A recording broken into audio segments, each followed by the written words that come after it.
there, but I haven't. What's our limit for cuts?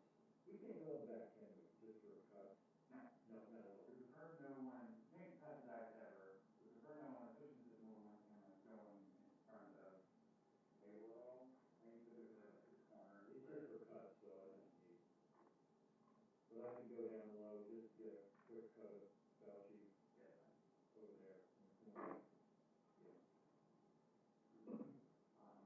And then usually when the gavel goes down, then I. Yeah, it's distracted easily. You see that other camera.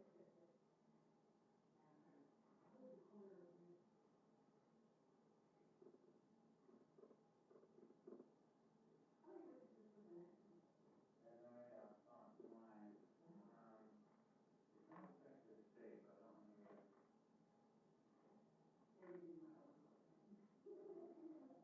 It's not mine, that's like that.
Yeah, it's nice, right?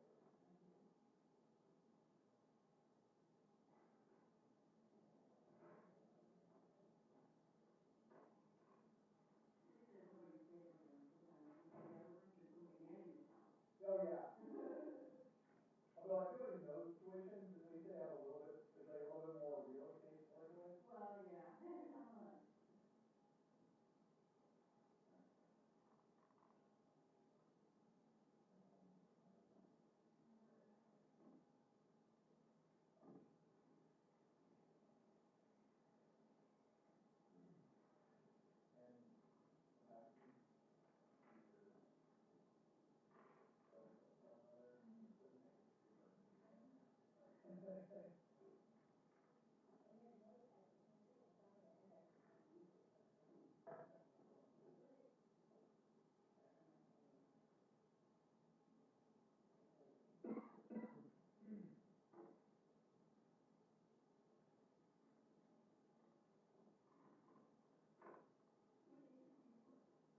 Yes.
Testing 1, 2.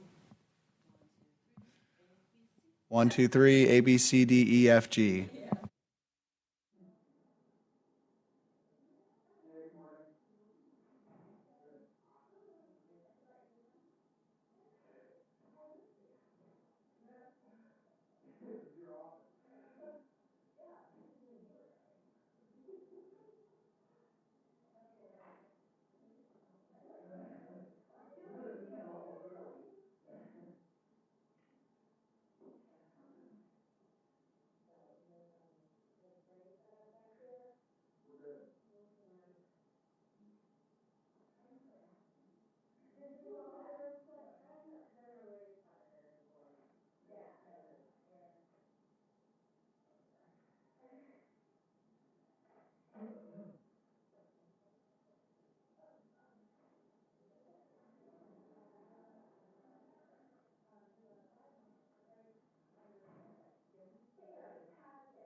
There we go.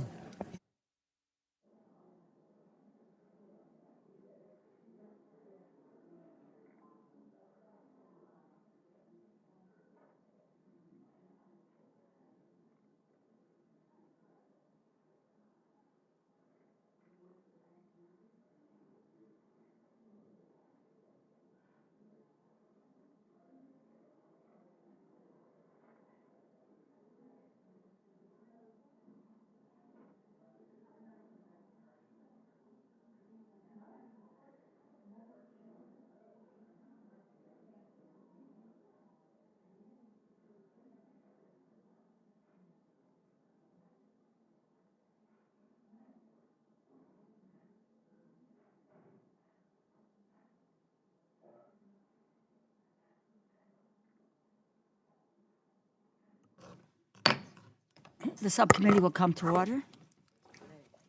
Good morning, all. Dr. Collins, welcome back to the Labor HHS Education Appropriations Subcommittee. Let me also welcome all of you, the 5 Institute and Center directors who are joining in this morning. Dr. Bianchi, Director of the Eunice Kennedy Shriver National Institute of Child Health and Human Development. That's almost as long as the Subcommittee on Health, Education, Human Services, and Related Agencies here. So anyway, Dr. Anthony Fauci, Director of the National Institute of Allergy and Infectious Diseases. Dr. Gary Gibbons, Director of the National Heart, Lung, and Blood Institute. Dr. Ned Sharpless, Director of the National Cancer Institute. And Dr. Nora Volko, Director of the National Institute on Drug Abuse. Again, welcome to all of you. This is Leader Hoyer asked me this morning, he said, do you have the NIH coming? I said, yes, indeed. He says, and are you ultimately going to be able to get all the institute directors to come up? And he said he will. And he said, it is one of the most remarkable hearings that we have. And we thank you for the great work that you do and what a difference that you make in saving lives of the people of this great country. At the start, let me just touch on a matter of the coronavirus. I want to just say a thank you to the director, to all of the institutes. I want to just say a particular thank you to you, Dr. Fauci. And I want to say that our public health experts deserve our praise for what is the excellent work that you are doing on what is clearly a matter of national importance and national urgency, as you know, in so many ways. Today, we will be discussing the 2021 budget request for NIH, and I want to note that I intend to invite an additional panel of institute and center directors to testify in front of the subcommittee later this year.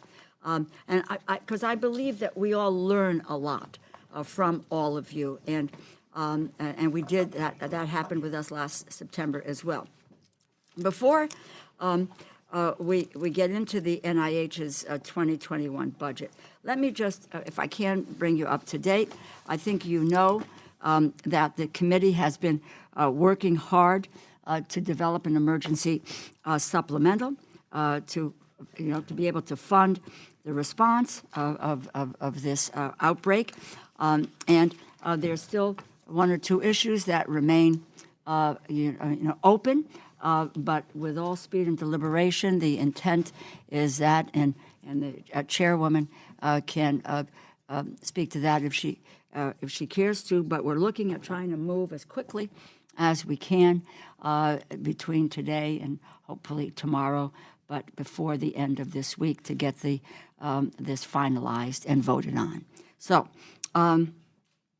the funding, includes funding for the NIH. The funding will support research on diagnostics, therapeutics, and vaccines for COVID-19 that will be critical to managing the outbreak and, again, to save lives. I also might want to note that NIAID is not starting at square one.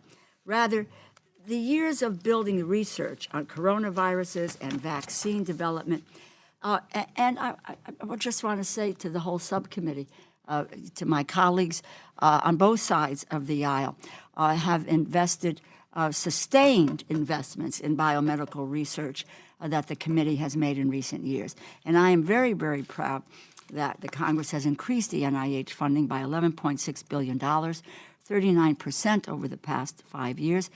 Last year alone, the Congress provided an additional $2.6 billion increase over fiscal year 2019 level for the NIH. And this was in a bipartisan, bicameral way that this was done. We're very, very proud of that. I know certainly the ranking member is, and we work closely together on this issue. I would just say to you that I think the president's budget would reverse this project. The budget proposes to cut NIH funding by $3.3 billion, 7.9%, below the 2020 level. This would result in NIH making nearly 1,800 fewer new grants to researchers, a reduction of 16%. This subcommittee will not be pursuing these cuts. We intend to move forward with a continued increased investments in NIH to build off that progress that we have made in recent years. And again, that will be on a bipartisan basis. I know that, as I know anything about where we're going and what we're doing.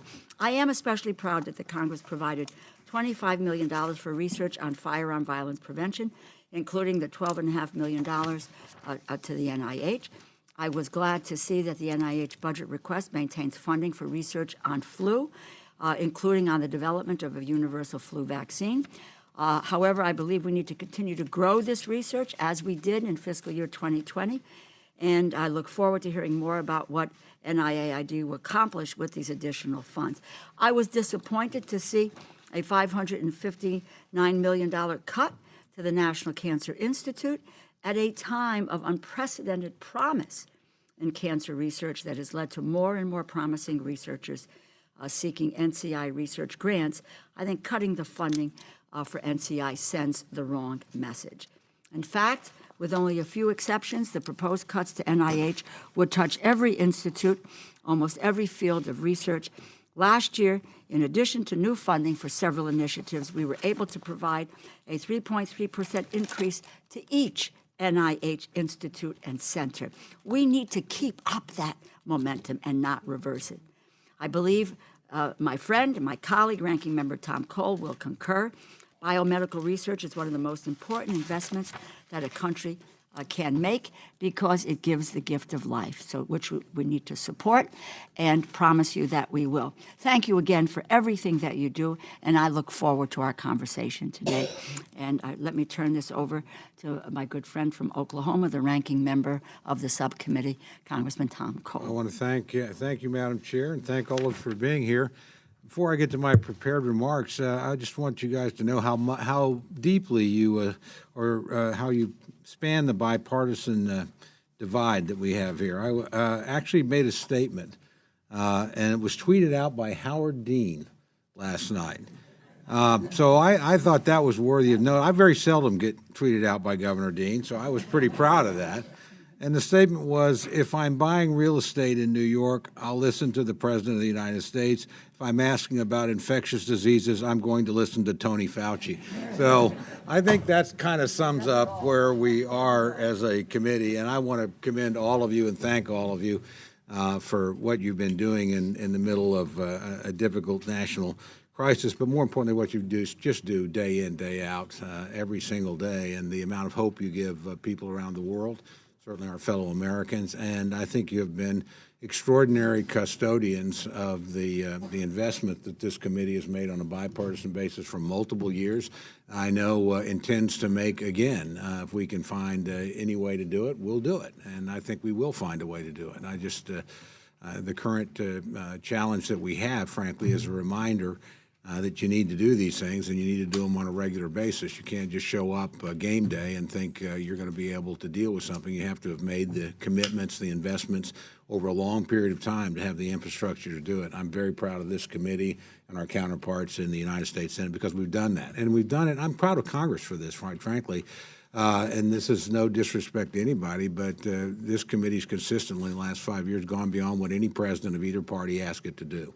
And it did that because Congress, when we actually doubled the NIH budget many years ago, that was actually also a congressional initiative, if you'll recall. I think Congress actually, because it's very close to the people, has a very keen sense of awareness of how much your fellow Americans value the endeavors that go on at the NIH.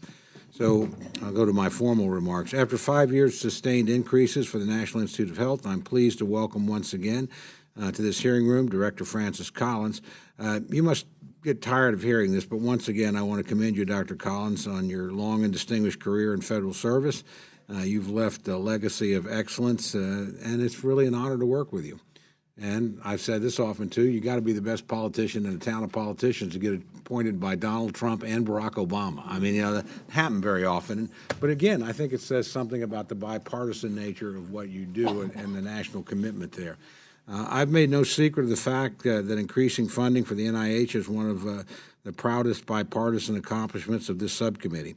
A sustained, steady commitment to increased NIH funding is critical to ensuring our nation's future as a leader in biomedical research and unlocking cures to so many of the diseases burdening our strained healthcare system. The hard work and innovation this funding fosters is part of the sustaining force of the United States' economic growth. Leaders in the House and Senate, Democrats and Republicans, have unified behind these increases over the past 5 years, and I ardently hope this trend continues for years to come. While I appreciate and sympathize with the fiscal restraint expressed in the President's budget, I do not think the reduction proposed for NIH is in the best interest of the American people. To reduce the NIH funding at this juncture would erode the progress we've made, as the chairwoman mentioned, over the past 5 years, signal to the research community instability, and quite possibly delay by years or perhaps decades advances in modern medicine, including curing diseases, finding better treatments for cancer, and unlocking the power of precision medicine. I also want to caution against the budget request's proposed changes to the negotiation for indirect costs, or funds included as part of the grant to cover facilities and administration. This critical funding serves as a foundational element for research, and I support the enacted bill language. I hope, Madam Chair, we continue that restraint. This is a false economy that our friends in some quarters have pointed out, and it's one that will hurt research, not provide additional dollars. We simply, need to protect the institutions that we've been investing in. This past year, we had the opportunity to sit down with the Nobel Prize winner, Dr. Jim Allison. His work on immunotherapy for cancer treatment promises to chart a course for a new direction for treatment for our deadliest cancers. The non-invasive nature and rapid time between treatment and resuming normal daily life is nothing short of remarkable. Moreover, these treatments are coming to market faster than therapies of the past and could take a decade before standard health insurance reimbursement. New applications for research in this area are overwhelming available federal funding, and it's something I hope we look at very carefully going forward. Companies have noticed the promise of such methods and are beginning to invest their own resources as well. 10 years from now, we may have thousands of cancer survivors that under today's treatment protocols would not have been helped. It's stories like this that remind me the support for the NIH has a real-life impact on life, and that every dollar investment is a direct down payment to a better future for millions of Americans and tens of millions of others around the world. I also want to highlight the progress we've made on Alzheimer's disease research. This deadly disease is creating an enormous strain on the healthcare system, families, and the federal budget. It's a rising cause of death and impacting more and more Americans each year. Total spending on Alzheimer's will exceed $1 trillion by 2050 if it remains on its current trajectory. We must make progress. Frankly, fiscally, there's no other option. I'm pleased to learn an international team of researchers, partly funded by the NIH, has made more progress in explaining the genetic component of Alzheimer's disease. Their analysis, involving data from more than 35,000 individuals with the late onset of Alzheimer's disease, has identified variants in 5 new genes that put people at greater risk of the disease. In order to tackle the physical, emotional, and financial toll of this disease is having on families, we must have a better understanding of the underlying genetics. I do not want to take up additional time recognizing all the distinguished Institute directors before us today, Madam Chairman, because quite frankly, like you, I would rather hear from them about the exciting research that they're all involved in. However, I do want to thank each of you and your colleagues and those institute and center leaders who are not with us for your passion, dedication, and hard work. I believe the work at the NIH has and will change the course of the disease direction and treatment for many generations to come. And I hope Congress continues to be a supportive partner in these efforts. Thank you, Madam Chairman, for holding this important hearing. Thank you very much. It's now my pleasure to yield to the chairwoman of the Full Appropriations Committee and someone who has had just a major role in making sure that we respond in kind and with alacrity. Congresswoman Nita Lowey. And I thank you, Chair DeLauro and Ranking Member Cole, for holding this hearing, and welcome once again our very distinguished guests. I don't know how you're awake, Dr. Fauci, but Not sure either. it's all those exercise routines. Thank you, but thank everyone, because I know it is a team effort. Let me say at the outset, President Trump's disastrous budget is filled with deep cuts that tear at the fabric of our nation. Instead of building on the historic investments in last year's appropriation bills, the president doubled down on partisan talking points. To propose investing $2 billion for the wall and cutting $3.3 billion from the National Institutes of Health really does expose the Trump administration priorities for what they are: political rhetoric over public health. But as you know, this committee is on your team. And at a time with surging cases and costs associated with heart disease, cancer, Alzheimer's and related dementias, a vaping epidemic, and now the novel coronavirus, this panel's commitment to NIH will remain as strong as ever. I would be remiss not to mention that with my retirement, this will likely be my last NIH budget hearing. I'll have to come and be in the audience. And when I think about it, we've come so far since I joined this subcommittee in 1993. I was a kid then, when NIH was funded at about $10.3 billion. We committed to doubling the NIH budget, then more than tripled it. Together with the great leadership of this subcommittee, in the past 5 years, we have increases at $11.6 billion for a total funding level of $41.7 billion. And frankly, every penny was worth it. And we are so appreciative for all of you, for your talents, for your hard work, for your commitment. It's really been an honor for me to serve on this committee. I do remember touring a lab with a young Dr. Francis Collins, who had a plan to map the human genome. And I remember that first map. There was nothing in it.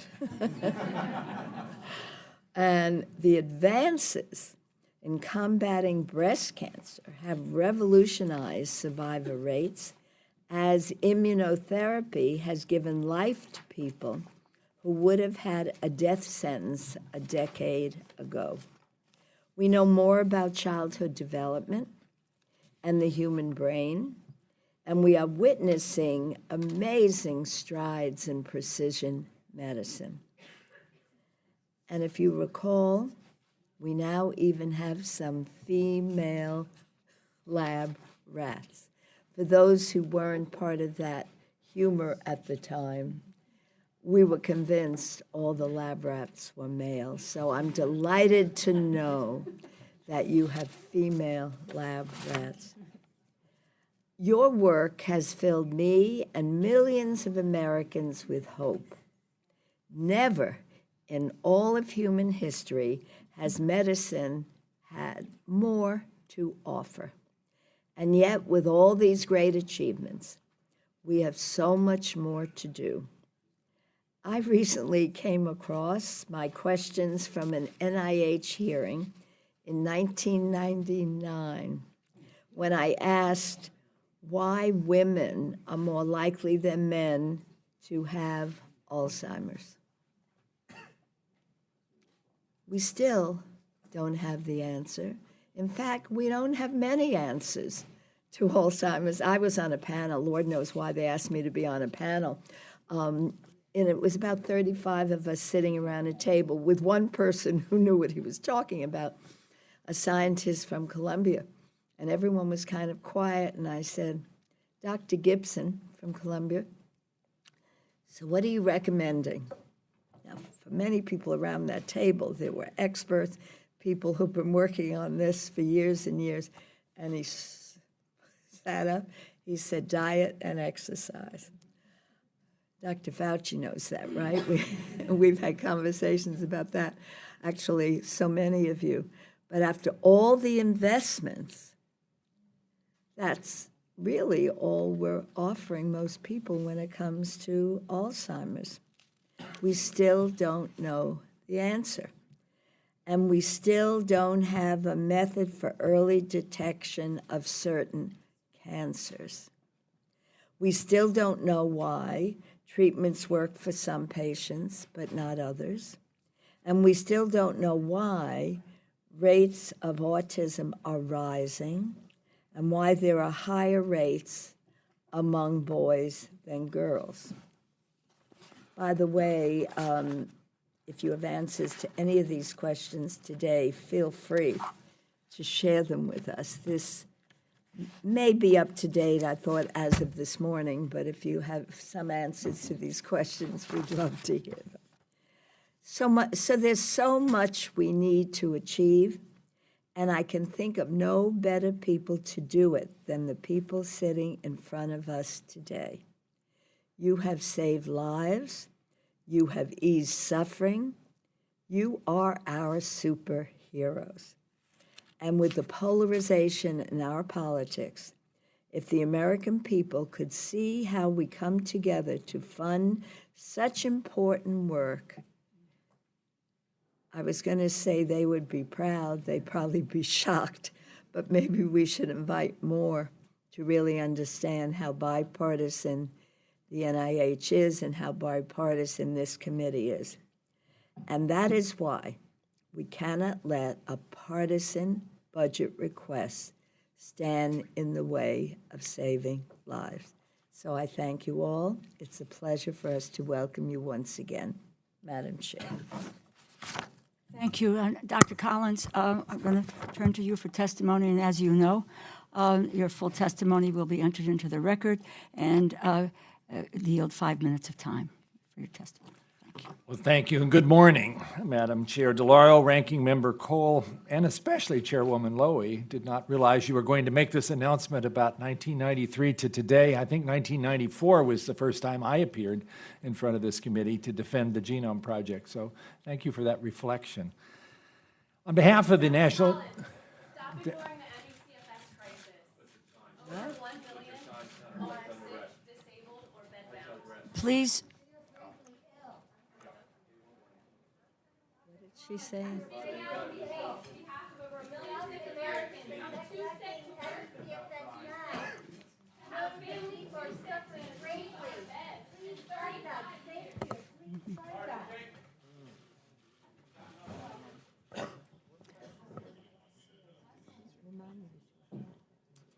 Dr.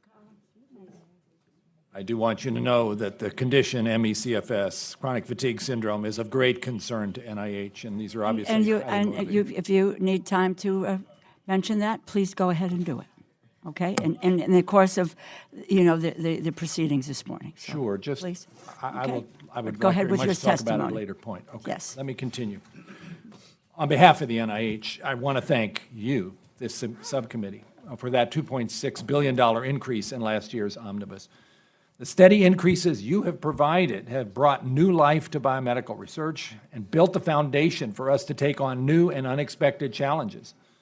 Challenges like the one that's on everyone's mind right now, the global coronavirus outbreak. Your investments have enabled NIH to be at the forefront of action against this serious health threat, and I'm quite sure you'll hear more about what we are doing from Dr. Fauci a bit later. In the meantime, I'd like to highlight a few of NIH's other recent achievements. My computer is talking to me. And maybe I could turn your attention to the screen. When Science Magazine announced its short list of breakthroughs of 2019, 3 of them were supported by NIH. The first is the life-saving progress we've made against Ebola virus disease, including the first effective therapies. Our second breakthrough, according to Science, was the development of kids getting specially formulated foods to combat malnutrition, taking advantage of what we've learned about the microbiome. The third is development of a highly effective triple drug therapy for cystic fibrosis, or CF. I'm among the legion of researchers who've been part of the long journey to develop targeted therapies for CF. Yeah, that's me on the left. That's 30. Where's the guitar? It's off in the corner. On the left, 30 years ago, when I led the NIH-funded team that co-discovered the gene for this devastating disease while I was at the University of Michigan. Mutations in that gene lead to dysfunction of a protein that normally helps maintain the body's balance of salt and water.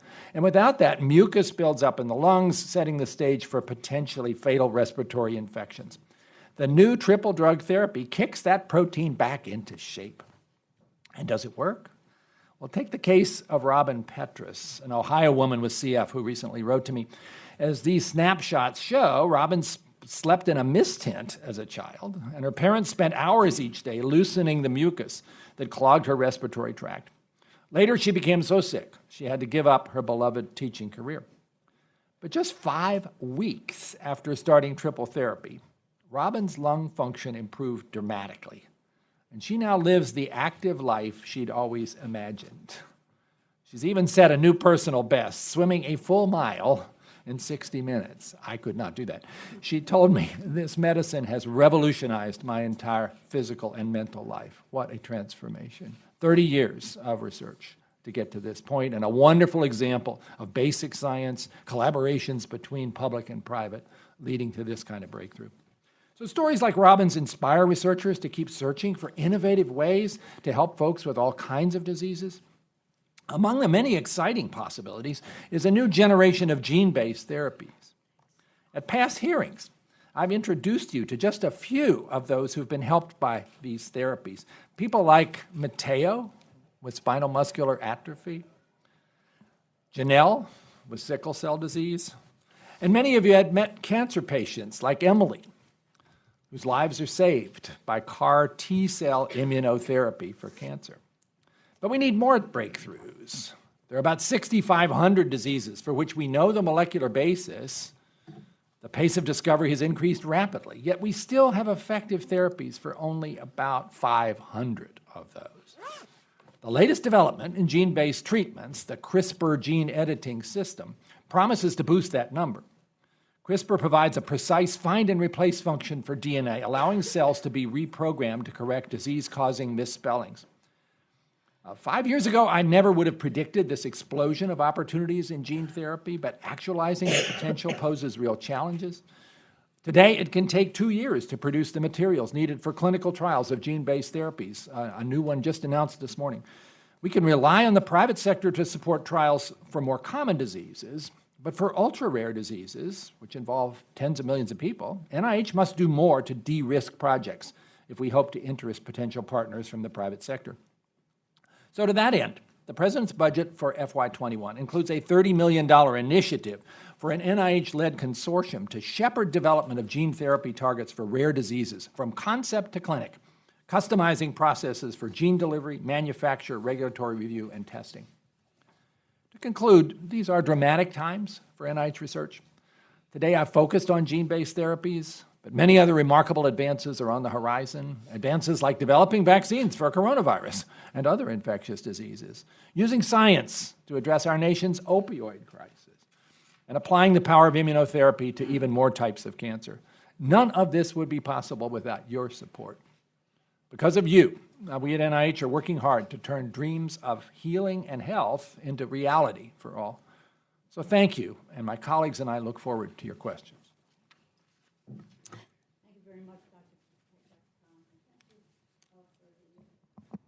And thank you for the slides. It's always, and the stories, because that makes it real in terms of how people's lives have been changed. I lost growing up, two wonderful friends with cystic fibrosis, and it was an extraordinary, and how we can now save lives and thinking about what you can do. Let me just, Dr. Fauci, I recognize that you have been very, very generous with your time in providing the subcommittee with information about NIH's current and proposed activities related to COVID-19, including basic research, development of diagnostics, therapeutics, and vaccine. Just a kind of a two-part question. Would you give us a brief update on the latest developments in NIAID's work in this area? And because, as I mentioned, NIH isn't starting from scratch with regard to the research on coronavirus or on emerging infectious diseases. If you can tell us about how prior investments in NIAID, that research, have laid the groundwork for what we're able to do now with the coronavirus. Thank you very much for that question, Madam Chair. Yes, in fact, if you look at the fundamental basic research on molecular virology and the ability, which really comes from NIH itself and NIH-funded investigators, to be able to identify a pathogen and sequence it extraordinarily rapidly to allow us to do the things that I'll mention in a moment. But this goes back to fundamental basic research on molecular biology, virology, genetics, et cetera. Remember, the first coronavirus that caused the problem globally was the SARS virus in 2002, which were 8,000 people and 775 deaths for a death rate of about 9 to 10%. Several years later, we had the MERS coronavirus, again causing a problem in the Middle East. Now we have the third coronavirus. One of the things that we've been able to do, and the NIH, as you know, does many things, and we're studying very intensively the fundamental virology and pathogenesis of the disease, but the things that we're doing right now in the form of interventions are in the arena of vaccines and in therapeutics. It's really extraordinary that from the first time the sequence was made public by the Chinese when they discovered what virus it was, literally within days, we took that sequence off the database and inserted it into one of our vaccine platforms called the messenger RNA in the Vaccine Research Center at the NIH. And then what we did was do a stepwise approach, which is to first determine, is it immunogenic? Can you stick it in an animal and would it make an immune response? The answer is yes. I predicted that we would be about 2 to 3 months to go into phase 1 trials. And I think we're going to beat that. I think we'll be in probably about 6 weeks, which, as a matter of fact, will be the fastest that anyone ever has gone from the identification of a sequence into a phase 1 trial of any vaccine that's ever been done. That's the good news. The sobering news is that since vaccines are given to normal individuals, what is paramount is safety and whether or not it works. So we'll do a phase 1 trial. We'll do it in a number of our centers, including our center at the NIH. That will take about 3 to 4 months. And then, if successful, which I believe it will be, there's no reason to believe it won't be safe, we'll go into what's called a phase 2 trial. The phase 1 trial is 45 individuals. Phase 2 trials are hundreds, if not a couple of thousand individuals. It would take then about a year to a year and a half to be fully confident that we would have a vaccine that would be able to protect the American people. And so although the good news is we did it fast, the bad news is that the reality of vaccinology means this is not going to be something we're going to have tomorrow. In contrast with therapy, if I might say, we have a number of therapies that was used in an animal model and in vitro. We don't know if they work, but we've already started a trial in the United States on a Gilead drug called remdesivir in both Washington State, which is having a problem, as you know, right now, as well as in the University of Nebraska, where we have put the people who were expatriated, who were repatriated and brought back. A clinical trial will be done, and if, in fact, it's shown to be effective, maybe not perfectly effective, but at least somewhat effective in bringing down viral load, we would imagine in the next several months, and it'll take that long to do the trial, that we might have an intervention. So going back from what you said all the way to the molecular virology decades ago to where we are right now, I think that's what we call the proof of the pudding of investment in biomedical research. Thank you. Thank you very, very much. As your grandmother, my grandmother would have said, lemon and honey is going to help your voice a lot, you know. So maybe a shot of bourbon, I don't know. But in any case, I've just about 13 seconds left, so I am just going to yield back my time and get around to my other question, second round. In the spirit of bipartisanship, I want to assure you that shot of bourbon can help you, Madam Chairman. Yeah. I test it routinely, and it works very well. Dr. Collins, last year when we were, we all are always interested in stretching these dollars as far as we can and putting money behind research. But I think one of the smart things we did last year in a bipartisan, bicameral way was to set aside $225 million for infrastructure, frankly, and for facilities maintenance.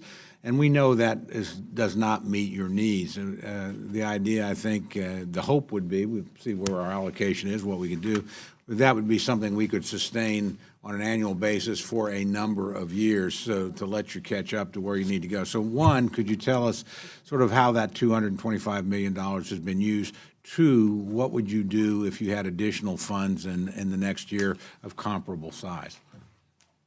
Congressman Cole, I really appreciate you raising this issue because it is critical to the effective functioning of this remarkable engine of discovery, the National Institutes of Health and its intramural program. We have, over the course of quite a few years, been successively falling behind in terms of maintenance just because of the way the funding comes through. We're not allowed to spend money on buildings and facilities unless it's appropriately designated as such. And we now add up where we are. We're about $2.1 billion in the hole in terms of the kinds of funds that would really ideally be necessary to keep the place in the kind of circumstance that you would like to see. And we've had a number of really major problems in our clinical center, which have caused quite a lot of difficulties in terms of being able to take care of patients. I can, if you like, if it comes up here, show you a particular example of just some of the things that you can see have happened in the course of just the last few months in terms of floods. We've had to close down big parts of our clinic at times. So we have a big backlog of needs. The National Academy of Sciences was asked by the Congress to look at this issue and agreed that we need a urgent attention to this matter. We also believe we need, in order for the clinical center to be fully effective, to replace our current operating rooms, which are at risk of having leaking in the ceiling in the middle of an operation, and that's obviously something you would never want to see happen. And so we have on the books all ready to go a surgery radiology wing, with the cost of which, though, is about $500 million. What you have done in terms of increasing the support for this has helped us hugely, and it will help us both with the backlog of maintenance that we need to pay attention to, but also to try to build up sufficient amount of funds to start that new wing. And it will be greatly much appreciated if that can be also sustained in FY21. You saw the President's budget actually did call this out as a special need by increasing that number for B&F to $300 million. So I know this is not sexy in the same way as we're going to cure cancer or we're going to find a new answer for autism, but without the infrastructure, we can't take care of patients in the way that they are counting us to do. Gosh, the fact that you showed up with slides might suggest to people we'd coordinated this in some way. That would never happen. Never want to miss Never the happen. chance to show visuals. Dr. Gibbons, heart disease and stroke are 7 times higher in American Indians, Alaska Natives, than among their white counterparts, I regret to say. And certainly my state, which has a high concentration of Americans, actually has the highest state death rate from heart disease in the country. So could you tell us what the NIH is doing to address these health disparities and describe some of the progress you've made in recent years? Yes. Thank you for that question that addresses really an important concern. We have an important health disparity. As you pointed out, we particularly have concerns about rural populations.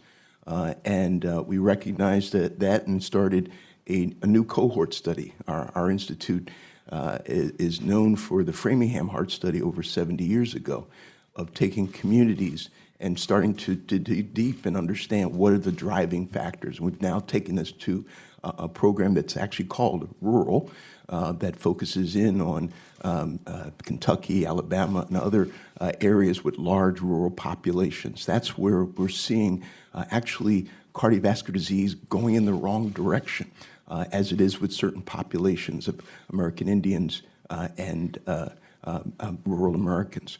Similarly, we're engaged in studies like what we call Decipher. It's where we're taking community-based efforts to address how can we engage communities in the process of creating healthier communities, recognizing that often there are social and behavioral and cultural factors, and so that involves a community engagement strategy. In fact, Dr. Fretz is a Native American who's leading an effort. She's now the principal investigator of our Strong Heart study, which is based in Oklahoma, the Dakotas, and Arizona. And she's engaged in a project to promote healthier lifestyles, particularly in American Indian communities. In fact, taking them into a more traditional diet of fruits and vegetables, whole grains that we know can help prevent heart disease. So this is very top of mind and high priority. Thank you very much. Thank you, Madam Chairman. Congresswoman Lowy? Thank you. I think I ask this question every time, Dr. Collins. Are we learning anything about the development of Alzheimer's? How far are we from even a temporary, I won't say a cure, but let me ask you, how far are we away from a cure or real prevention? Alzheimer's. I wish I had a crisp answer to that, but I would say progress in the last few years has been really impressively moving forward.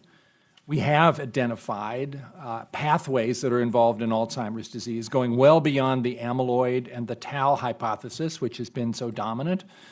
Genetic studies have revealed now about 100 different places in the DNA that provide a risk for this. And it tells you that there are things going on we didn't appreciate, such as that the immune system is involved here in some way, and lipids are involved in a way that goes beyond what we knew about before. And the cells in the brain that are sort of the supporting cells, the so-called microglia, are at least as important as the neurons, which have always gotten all the attention. All of that has led to, in a partnership with industry, the Accelerating Medicines Partnership, the identification in just the last year of 52 new drug targets, which are of great interest to academics and drug companies, and which will lead us down a whole bunch of new directions in terms of therapeutics. But I have to say, the amyloid hypothesis is still very much on many people's minds, even though we've had all of these failed trials, and we don't understand why they failed. Please keep in mind, Biogen is still taking the position that their most recent trial, when they reanalyzed the data, did look as if it provided benefit to people who got the highest dose of this antibody against amyloid for the longest period of time.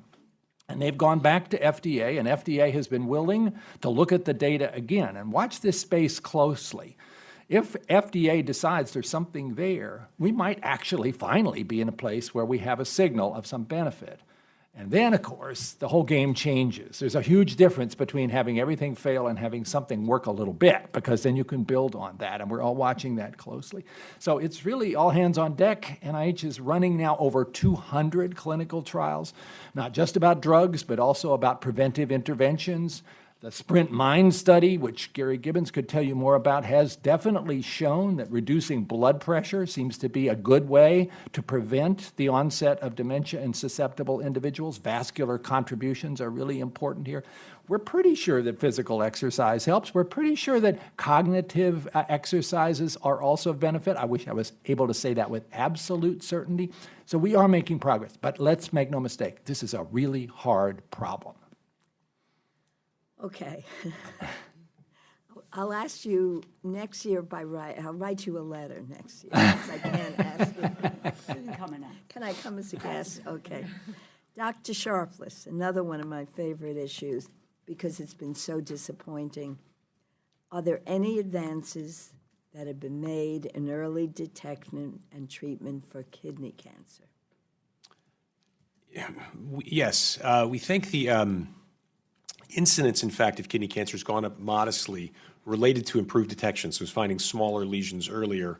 This provides some challenges because when we start detecting very small cancers, we always worry about this issue of overdiagnosis and overtreatment and detecting really dangerous cancers as opposed from the more indolent type. But I think that kidney cancer is an important human cancer. where we have made some progress, but there's more to be made. It is not one of our most outstanding successes in the cancer world. Immunotherapy has some role for these patients. In terms of early detection, we are still considering a number of approaches, including, I think perhaps the most promising right now, in addition to imaging, is the ability to detect nucleic acid in the blood, so blood tests for something like kidney cancer or other related cancers. So we have a number of approaches, but stay tuned, it's still early. Well, my time is running out, so I'm sure Dr. Givens and Dr. Volko, you all know about the rising rates of e-cigarettes, particularly among young people, which is just startling. In 26 seconds, maybe I should have, okay, if you want to make a quick statement, and then we can go back and get into it, because I am really concerned about the incredible rates.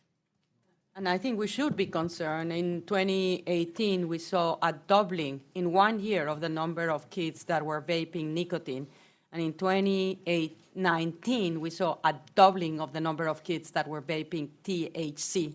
So the concern is, of course, that these kids are becoming addicted both to THC and nicotine, and we may lose the big battle that we've won over combustible tobacco with all of the adverse consequences. So yes, we should be very concerned. So we'll save it for the next round. I don't want to overstay my welcome. Thank you. Congressman Harris. Thank you very much, Madam Chair. And Dr. Fauci, I'm surprised you have a voice left at all. It appeared to have been everywhere. You must have like twins or something. You're everywhere. Let me ask you a question about, because you used the word "the sequence" for the coronavirus 19, and that's the one I take it that the Chinese have shared with that sequence. My understanding is also that they've been unwilling to share other samples of the virus. That sequence just one place and time, and that it would be useful to know, to see other samples. Is that true? I mean, from a scientific point of view, is that something that would be useful? It would be very useful, but we're mitigating that problem, Dr. Harris, because we now have, unfortunately, enough cases in our own. Yeah. But that's of concern to me that the Chinese did not share that, because I don't know. Look, in this instance, days or weeks might be very important, and I'm afraid that we might have lost days or weeks because the China's unwillingness to share those early case samples. Now, the fatality rate is, of course, controversial, because WHO just announced that they think it's 3.4%. You've been, I think, quoted in New England Journal of Medicine a few days ago as, well, it's probably less than 1%. No. Is that, where do you think it's going to end up? Because we don't know the denominator. But right? You said it, sir. If you look at the cases that have come to the attention of the medical authorities in China, and you just do the math is about 2%. If you look at certain age groups, certain risk groups, the fatality is much higher. But as a group, it's going to depend completely on what the factor of asymptomatic cases are. So if you have asymptomatic cases that are a lot, it's going to come down. What we're hearing right now on a recent call from the WHO this morning is that there aren't as many asymptomatic cases as we think, which made them elevate, I think, what their mortality is. You know, as well as anybody, that the mortality for seasonal flu is 0.1%. So even if it goes down to 1%, it's still 10 times more fatal. When will we know with our own data, do you think? We will know with our own, I hope it's, I'm torn, Dr. Harris, because if we get enough data to have a big N, it's going to be bad news for us.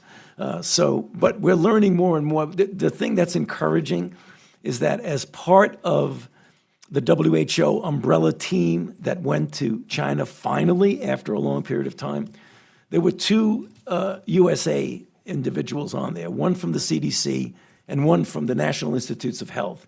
He has come back. He is now in self-isolation in his home, but he's going to be giving us a report pretty soon about that. And I think from him, you know him, Cliff Lane, he's the individual who's my deputy. And I think we're going to get the information you need. Good. Well, thank you. Dr. Collins, a couple of questions about data and information sharing. In your budget justification, it said the NIH is in the process of updating its data sharing policy. I'm curious if you have any information on the amount of data that's indeed shared by NIH grantees and whether you believe mandatory sharing of data should be a requirement of all those receiving grant funding. And a related question, the administration has suggested that, if someone receives federal funding, the published research should be available free upon publication, not a one-year waiting period, but free upon publication. So could you comment on those two, what I'd call, just kind of transparency issues with regarding federal funding? Those are very much on our mind, Dr. Harris, and certainly in terms of having our grantees share the data that they've generated with public funds, we feel very strongly that's part of their responsibility. And certainly the data sharing policies that we have been putting together make that increasingly clear. There's some legal limitations on our actually making that a mandate, but we can certainly put in terms of a term and condition of the award that that's the expectation, and we can monitor that to see if in fact it is happening. With regard to publications, we also believe that if the public is paid for science, the science ought to be accessible to people who are interested in looking at it. As you know, this is a controversial topic because some of the journals would find this to be an existential moment for them if everything was free immediately. We are working in that direction. We have, for a few projects, like the Cancer Moonshot, like the HEAL initiative, required that everything that comes out of those projects has to be accessible at the very moment that it's published, without any charge or any firewall. And that is a signal of where we want to go eventually. But this is a complicated negotiation. That's right. But is it your feeling that it would be an existential threat, or that the journals could probably find a way around it? I think all the journals are looking at options that they might try to adopt as alternatives to those that require complicated and expensive journal subscriptions. Thank you very much. I yield back. Congresswoman Lee. Thank you, Madam Chair. Thank you, Ranking Member, for this hearing. Thank you, Dr. Collins. Thank you for your team. It's always good to see you. And I associate myself with the remarks of everyone who has talked about the importance of continuing with our bipartisan work, because really you are in the business of life-saving, life-affirming, and just thank you for everything that you're doing. Of course, I have focused a lot on the National Institute of Minority Health and Health Disparities. And unfortunately, I see this $30 million cut above what it was. It requests 305, and the enacted level is 336, so it is a $30 million cut. Now, we know there are many disparities as it relates to communities of color. When you look at the disproportionate rates of lupus, and thank you very much for following up with our request on lupus in terms of an action plan, higher rates of Alzheimer's among older African Americans, sickle cell disease and trade. And then in many ways, I feel like I've received a medical education from all of you, because so many of my family members, friends, and community suffer from multiple sclerosis, COPD, lupus, sickle cell, HIV and AIDS, the A1C test, diabetes, and sickle cell trait relationship. So I personally, like most members, have gotten into the weeds on a lot of these diseases, and we have put in budget requests and language, and I want to thank you for being responsive and for bringing forth the plans that we have asked for. So in terms of these cuts, I'm curious with regard to what the $326 million cut to the National Heart, Lung, and Blood Institute would do in terms of our COPD action plan. Also, the cut, again, in the National Institute for Minority Health and Disparities, the $30 million cut, and over, I can talk about these cuts as it relates to some of these diseases. Multiple sclerosis, the brain initiative, I believe there's a cut of about $40 million. So can you just kind of tell me how you're going to deal with this if these cuts, in fact, go through? And then my second question is, and I want to thank you for the report as it relates to the growing absence of black men in medicine and science. And we're working very closely now with partners in this, and I wanted to ask you with regard to the Common Fund, how can we support more comprehensive work, because this is outrageous in terms of what's happening to black men in medicine and in the sciences, and how we can help fund the National Academy of Sciences and doing based on their roundtable work that they want to continue, and can we look to the Common Fund? Unfortunately, I see a cut of $196 million less, and so can we, no, I'm sorry, 42 $0.6 million less than 2020. So can we kind of talk about how we're going to address these issues within this budget? There's so many important questions there. Let me just try, because I know time is short. With regard to what NIH does when we encounter a circumstance of really significant resource constraints, I think all of the people at the table would agree with me that we try to still identify what our priorities are and try to protect those as much as we can. We look around to see if there are things that could be slowed down without quite as much of a serious impact, but it is painful to try to do that. And every one of the areas you talked about, we would have to struggle with exactly that kind of priority setting. I'm really glad you raised the issue about our workforce and the need for more representation from underrepresented groups. Our workforce does not look like our country, and it should. I want to mention, and this is something that you brought up in terms of the Common Fund, the program called the BUILD Initiative, which is a way in which we are making it possible for people from traditionally underrepresented groups to have a real scientific experience as undergraduates, which is how you actually capture the attention and the imagination and the passion of young people. And that program, which has now been going on for 4 or 5 years, is actually looking very promising. And none of these programs we would do would be done without really evidence-based analysis. We're not going to support things that don't work. We also have supported a national mentoring network for people who may not be like me, a white male who would naturally have a network that they could depend on. That has also turned out to be quite positive. You are right that maybe an area we're particularly worried about is African-American men. We have a recent initiative we're discussing with the NCAA about how to interest athletes in science and provide them with scientific opportunities like summer internships in a research lab so that that will be seen as a more attractive possible career path with mentors and role models that they can learn from. So we're all over this. We have new partners with new ideas coming out of the National Academy. Their report. Would it be possible to work with your team to present new strategies, new ideas, and see if we can develop some broader partnerships that would actually enhance what you're doing? Absolutely. We're closely aligned with the National Academy on this topic, and they've been very much partners, and we would like to build on that and do even more. Okay, thank you very much. We'll follow up. Thank you, Madam Chair, and thank you all for being here. Good to see you all again, and Dr. Collins, appreciate your many years of service. And I wondered if you and also Dr. Sharpless could talk briefly about the President's Childhood Cancer Initiative. That's something that I know we funded, and just wondered if you could give us an update on that. Dr. Sharpless is ideally suited for that. I'd be happy to take that.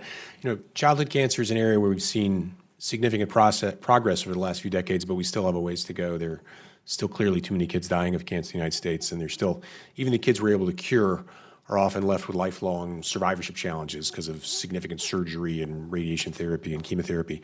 So it's an area where we need clear progress. And you know, the administration announced this as a top priority of theirs to make progress in childhood cancer, and the president announced this initiative at the State of the Union more than a year ago. And now Congress has appropriated the funds, and we're tremendously grateful for that important devotion of effort and resources to this topic.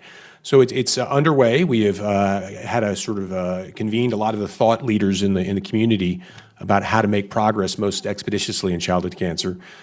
We have charged the working group to come up with ideas, and we're well underway. The focus here is on sort of how to use data better for childhood cancer and sort of radical data aggregation. I suspect, for example, we'll be able to create a registry that has data on every child with cancer in the United States, and that will, in terms of outcome and follow-up, that will be a significant, an improvement over what we have now. So it's a very exciting initiative that's really getting started. Okay, thank you. And Dr. Volkow, I wonder, in the past, you've discussed efforts to develop non-opioid alternatives to help manage both acute and chronic pain. I wonder if you could give us an update on the status of that research and some of the innovative approaches that might be coming down the pipeline. Yeah, thanks for that question. And indeed, the generous support from Congress that gave us $500 million to our base to actually address interventions and science that can solve the opioid crisis has enabled us to advance enormously our investments on understanding pain, transition from acute and chronic, but also to develop new therapeutics and to determine what implementation we can currently do to help patients that are suffering from chronic pain. As a result of that, there are several projects that have emerged, including the creation of a network that will enable, two networks. One of them will enable the development of new molecules and testing, and the other one will enable the testing in patients with pain of the interventions. And this is done in industry, with partnerships with industry, so that we can help accelerate, but also with academic centers. And in terms, again, this has been an incredibly challenging area to develop treatments that are as effective for pain, but safe. And yet, and that's why it's so incredibly relevant that we create the partnerships with pharmaceutical industry. Okay. But I think, I mean, Francis has taken a lead on this, and I don't know if there's anything else, Francis, that you think worth mentioning? No, I think you've said it well. I would like to emphasize this is another all-hands-on-deck circumstance where 20 of the NIH institutes are ganging together to work on this initiative we call HEAL, which stands for Helping End Addiction Long-Term. And for that, we need to have non-addictive but effective pain medicines. And we are working quite quickly in that space, recognizing it's a really hard problem. Thank you. Dr. Fauci, we've been talking a little bit about the coronavirus, and I wondered if you could comment on some of the partnering that NIAID has been doing with BARDA on the development of medical countermeasures for these threats in general, biological and pandemic threats. Yes. Thank you very much for that question. It transcends coronavirus, certainly, because, as the NIH's fundamental mandate and work is in fundamental basic research and its translation into translational research, which is then translated into a product for intervention. And if you look at the things that are now out from a number of diseases, from HIV to Zika and now to corona, it's essentially a process where we do the initial fundamental research, bring it to its early stage of development, usually in a phase 1, and hand it over to BARDA. What BARDA does, get their resources and partner predominantly with either biotech companies or larger pharmaceutical companies to make a product based almost invariably. In fact, if you look at some of the things that have now come out with products, almost every single one of them, with few exceptions, has NIH fingerprints on them from the very beginning.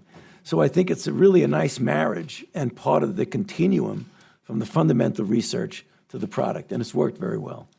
Thank you very much. Thank you, Madam Chair. I yield back. Congressman Pocan. Thank you very much, Madam Chair, and thank you all for being here. Dr. Collins, thanks for having all your colleagues here. I think the single easiest thing to say is, and it's totally a tribute to all of your work, when you see the bipartisanship when this comes forward. When our ranking member was the chair of the committee, or Ms. DeLauro, we as Congress increased funding to NIH, and I think it just shows how much we all value everything you do. So thank you. And I just want to say thank you so much for updating the statistic, and I'll mention it because I think it's good for everyone to know. We used to have how many drugs were approved, I think, in a 6-year period that had NIH support, and it was every single drug. You just did a 10-year period. We look back, going through 19 of the 356 drugs approved by the FDA, each and every single one had support from the NIH, and that's our tax dollars. So thank you for updating that number, and I think it's something, as we talk about drug pricing and other issues, it's very, very helpful. I feel like I would be doing legislative malpractice, however, if I didn't talk about the coronavirus, especially with Dr. Fauci here. I want you to know I follow you very closely. I have enormous respect for what you say. I've been following Scott Gottlieb. I had and have enormous respect for him. I've been following the World Health Organization, trying to get some various sources on this. And I have to be critical in one area, and I'd love you to help maybe talk me off a ledge on this, but I don't know if you can, is the lack of how we're handling testing right now. The fact that all of a sudden CDC has dropped keeping track of how many people we test. We had someone this morning talk to us who was part of the Ebola response. Their comment, and I'm going to paraphrase, is, when you don't even know what you don't know, that's not a great place to be in trying to figure out how to deal with things. And the fact that if we start not keeping track of this, the amount of tests and who we're testing, we should be much more aggressive, I believe, in my opinion. We should be in the hospitals. Anyone who's got a pneumonia that we can't necessarily identify, we should be testing, because otherwise medical professionals need to know. I just feel like this is one area. You gave me great response on where we are on finding something to help, whether it be treatments or otherwise. a vaccine, I feel like this is one where we're dropping the ball. And I do want to get to another question, but let me ask you on this particular, talk me off the ledge. I'm nervous that we're not keeping track of who we're actually testing and the fact that we're not more aggressively testing. Well, I'm not going to try and talk you off the ledge because you're making a good point. Okay. All right. Push him off. No, it's less than keeping the track of the tests, sir, than it is making the tests available and withdrawing the restrictions on who can be tested. So let me explain, because this is really an important issue. I just want to leave a minute for the other question. Yeah, okay. So the issue is the tests from the CDC were for public health components, state and public health groups. They'd have to give it to them, the test comes back to the CDC. That started off with some technical problems, which delayed that going out. The major issue that I find, and many of my colleagues find problematic, is that if you're looking for people in the community who don't have a recognized link to a test, we call it community transmission, then you've got to withdraw the restrictions that in order to get a test, you have to have a link to something. Correct. It's almost inherently contradictory. Those have been lifted. The FDA has taken the constraints off. And now we finally have companies that are going to be making many, many more tests. But should we be proactive in testing, especially in hospitals and places like that, rather than waiting for people to come and be tested? Yes. Okay. Because I just feel like that's one of the components the answer not happening is 2 months yes, later. Okay. And I feel strongly about that. Thank you. I love when I get a one-word answer. Maybe you could meet with Secretary DeVos and explain to her yes and no questions. Second area, I'm worried about supply chain. I just read China RX because Rosa told me, and now I've got Mike Gallagher, one of my colleagues on the Republican side from Wisconsin, I think going to read the book next. I am concerned about, the fact that, as we've had the conversation previously about this, the number of either drugs that are made, active ingredients that are made, I would add medical devices that are made in places like China. And I don't know, do we really know what that supply chain is with the various companies? We did a letter this morning, Pramila Jayapal and I, to I think the top 20 or so prescription drug companies, and are asking this very question. But do we keep track of this anywhere to know how many of the drugs are made in places like China and where we could be for potential shortages in a case like this? I believe that the FDA does, and the fact your concern is one that we've been talking about as part of pandemic preparedness for years. When we put together the plan back in 2005, we said one of the real problems is supply chain. I was somewhat, I would say, impressed/shocked that something like 90% of the fundamental ingredients that go into many of the drugs, not the actual drug itself, comes from China. So that is a real problem. And I don't have any answer to you. It's not anything that we do, but it's something that impacts us. Can I ask one really, really quick follow-up? Should we be tracking active ingredients in medical devices as well, supply chains?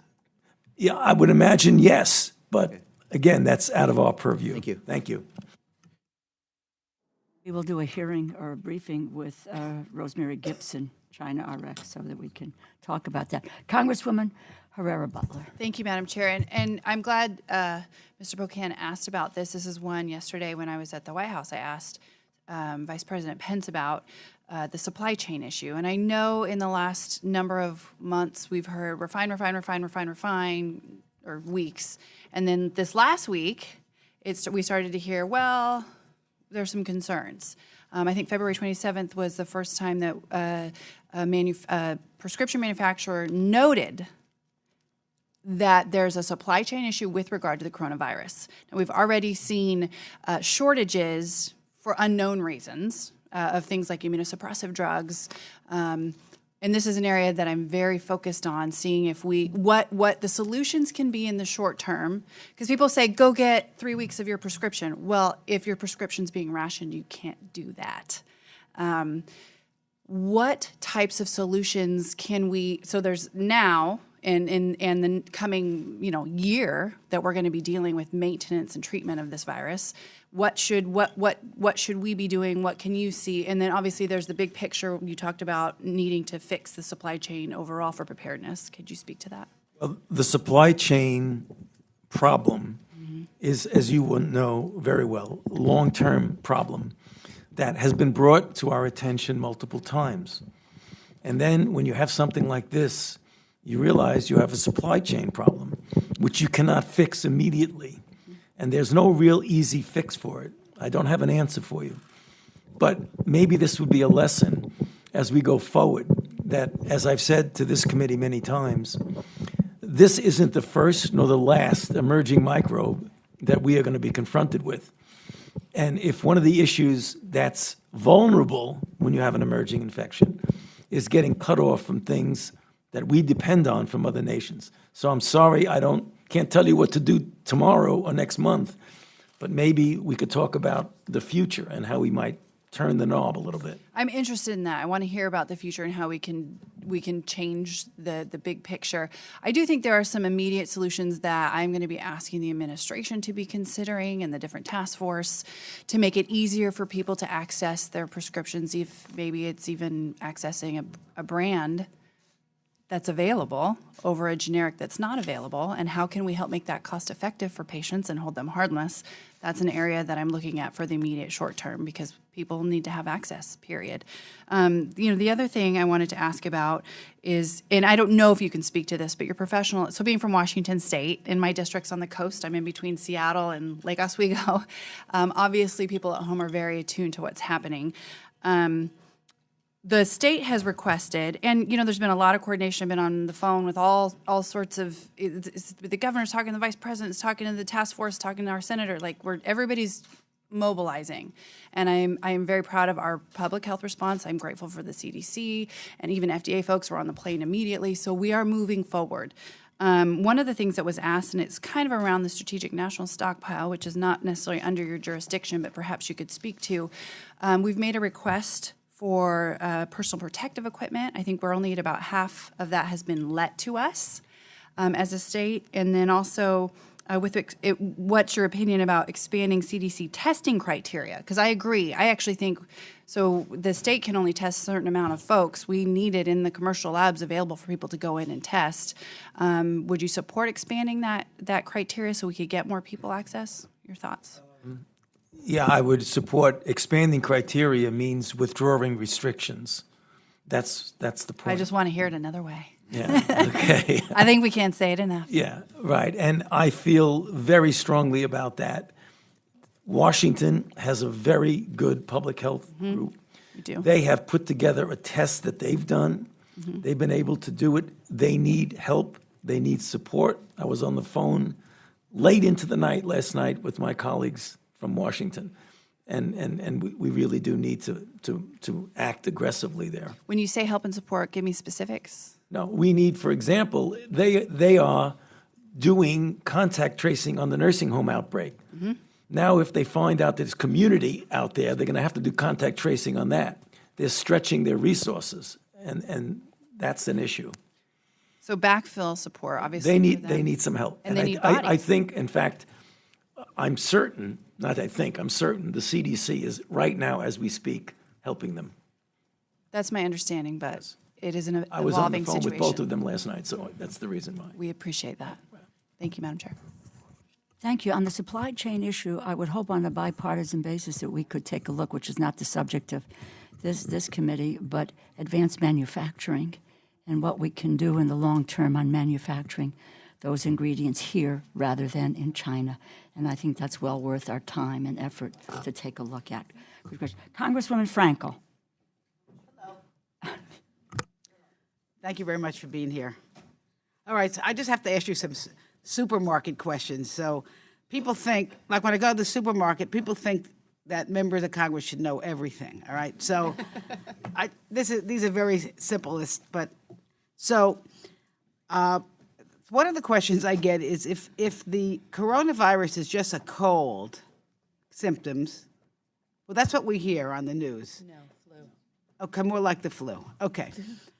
So it's not just, I guess the question I have is, how long does it last? And what makes it so serious? Okay. It isn't a common cold. The confusion is that about 10 to 30% of the common colds that you and I and everyone else get during a season happen to be a coronavirus. But a certain subset of coronaviruses can cause extremely serious disease. They did it with SARS, they did it with MERS, and now they're doing it here with the novel coronavirus. The reason it's serious is that a question that was asked by Dr. Harris is that the mortality of this is multiple times what seasonal flu is. So seasonal flu spreads widely. The mortality is 0.1%. Right now in China, the mortality for this particular infection is, the latest report was 3 to 4%. It might be a little bit less. It isn't a cold. It's very interesting that most of the common colds have upper respiratory infections. This virus, not to get too technical, the component of the virus that binds to a receptor in the body to allow it to infect, those receptors are rich in the lung. That's the problem. It binds to it. So a person can present no sneezing, no sinusitis, fever, shortness of breath. You do a chest x-ray and you have pulmonary infiltrates. That's not the common cold. Okay. Well, thank you for that. I'll have a better answer for people. Next question, if you're able to comment on this, in terms of your research, is there anything that you think the FDA can do to speed up your research? I see a shaking of the heads by Dr. Collins. You're referring to coronavirus Or specific? any drug that you've been researching. So we work very closely with the FDA. We actually have a joint leadership council. Maybe that's a better question. Is there anything that we can do to speed up the FDA? Yeah. Well, Tony, maybe you should say specifically with coronavirus, because FDA has been all hands on deck in that space and has been very recently pretty actively enhancing the ability to do laboratory tests. I don't think there's anything that you could do to speed up the FDA. Quite frankly, they may need more resources to do the kinds of things they're doing. But we have, that's right, Madam Chair. But we have very good relationships with them. They have been very, very cooperative and collaborative with us in trying to get these countermeasures out as quickly as possible without cutting corners that would impact safety and our ability to evaluate efficacy. Maybe the former acting commissioner of the FDA might want to answer this question as well, since he's now the head of the Cancer Institute. So, yeah, what could the Congress do to help the FDA there, Ned? Yes. That's an interesting question. I'm here as NCI director today. I don't really want to speak on behalf of the FDA, a different federal agency. But I think, this a challenge like this is really trying for the Food and Drug Administration because it's so sudden and the sort of machinery is built to be deliberative. I think probably the device center's decision-making about making these LDTs, the lab-developed tests, more widely available and releasing those restrictions is a really important development. That I think the academic labs will be able to bring these tests up to speed very quickly. I think they're definitely going to need more funding. I think they have some significant hiring challenges at the FDA that I worked on a lot. 21st Century Cures gave them a new hiring authority that was much appreciated, and I suspect they'll be using robustly. But they're really great people, and I'm sure they're up to the task. I think I'm running out of time, so one more question on Alzheimer's. Is the private industry doing any research? Because I've always heard that because it's so expensive that they really are cutting back on that. They are, but it's not all companies. Again, I have the privilege of serving as the co-chair of the executive committee of what's called the Accelerating Medicines Partnership, which is focused on Alzheimer's as well as rheumatoid arthritis, lupus, and diabetes. And there's 5 companies there that are invested in this in a big way. And they have been willing to put their funds as well as ours together into a partnership where all the results are open access. But it has been concerning that a number of other companies have ceased working on Alzheimer's disease because of so many clinical trial failures. We need them to come back. I mentioned earlier we have more than 50 new drug targets. We're trying to encourage them to get interested again. Okay, thank you. I yield back. Congresswoman Bustos. Thank you, Madam Chair.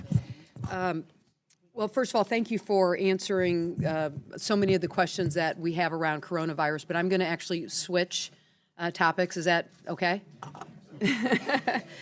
I'm from Illinois. The congressional district I serve is 14 counties, goes up to the Wisconsin state line. Mississippi River's on the western part of my district and then goes into central Illinois. 11 of the 14 counties are rural, and then we have the population centers of what we call the Quad Cities, Peoria and Rockford. So each of these counties and communities face the unfortunate circumstances that can lead to negative health outcomes, probably like almost every congressional district in the country.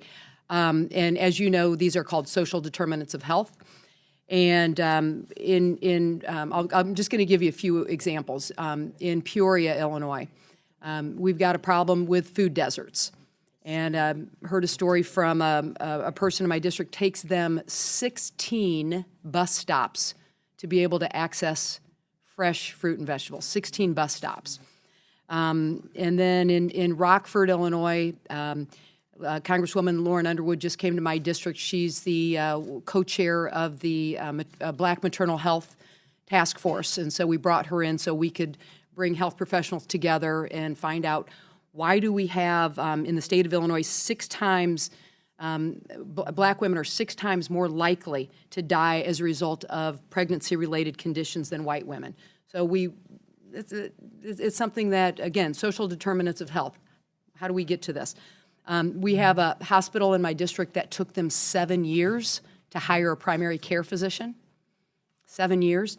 And then we've just closed, within the last year or two, the obstetric services out of Pekin, Illinois and Galesburg, Illinois. So those are some of the examples that we're facing. So along with Congressman Cole, we introduced the Social Determinants Accelerator Act. I'm very proud that we've gotten that out there. But here's what I'd like to ask you, and maybe Dr. Collins, you can start, but would love to hear from the rest of you on this. The National Institute on Minority Health and Health Disparities has a strong focus on social determinants of health. But each of your institutes obviously has skin in the game on this. So I'm wondering if you can talk about how you're working together to address this, what I can take away from this. Love the powerhouse that we have sitting in front of us, and that's what I'd like you to focus on for the couple minutes that we have here.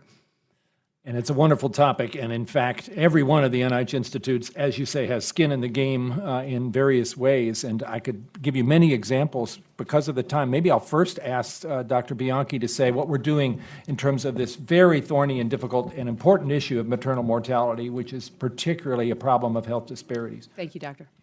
Thank you. NIH really shares your concern. The problem that we have is, although maternal mortality is rising, it is still a relatively rare event. So it's very difficult to study it. There are only about 700 women. It's too many, but it's hard to study, 700 a year. We're focusing on the so-called near misses. In addition, there are 50,000 more women who are near misses, and these women can help us to identify differences in survival. Why do these women survive, whereas there are others who do not? We also really need to understand why is there a difference in African American women, as you mentioned, but also American Indian women, as well as Alaska Native women, who all have higher risks of mortality, as well as all women over age 40. It's also important to recognize that maternal death doesn't just encompass pregnancy, labor, and delivery, but it encompasses the full year after delivery. Right. And so we need to connect obstetrics with internal medicine. Pregnancy puts a stress on a woman's body, as you know. It unmasks comorbid conditions such as diabetes, depression, and heart disease. So it's really an opportunity to intervene. Dr. Collins has put up the slide because we are now developing a trans-NIH initiative that's going to be known as the IMPROVE. This is the first time you've heard about this. It's implementing a maternal health and pregnancy outcomes vision for everyone. It has 2 components. One side on the right is the foundational biology part, which is really aimed at determining predictive biomarkers as well as novel technology. And on the left, there's a social and biobehavioral aim. It's very important to connect the communities, not only to hear from them what they need, but then to be able to implement some of these changes. Everybody could tell you more about, and I'm sorry because of the time, I can't call on the other folks at the table, but we'd love to talk to you more about this. This is a very high priority for us. Okay, we'll set aside some time where we can talk outside of this hearing. But thank you very much. I appreciate your perspective on that. I yield back. Congresswoman Clark. I yield to Congresswoman. She wants to yield to you. Go for it. Can you take that 33 seconds off of my time, then? Go for it. Good morning, everyone. Thank you for being here, and I'm so sorry that I missed a lot of the testimony. I think that you do important work, and I thank you for the service that you provide. Dr. Foster, you said that you support proactive testing. True? Right. Yes. So what does that mean? Why are we not doing it, and what does it mean, and who would be tested, and under what circumstances? We're beginning to do it now. There was not implemented earlier. And What does that mean, though? proactive testing means when you have community spread where you do not have a known index case. So let me give you an example of what non-proactive is, and then it'll be easy to show what proactive is. So you bring in someone, as we did when we flew many of our diplomats and others from Wuhan. We brought them back to the United States, and the thing you needed to do was to test their obvious contact, like their wives or their husbands or what have you, and you wind up seeing that they're infected or not.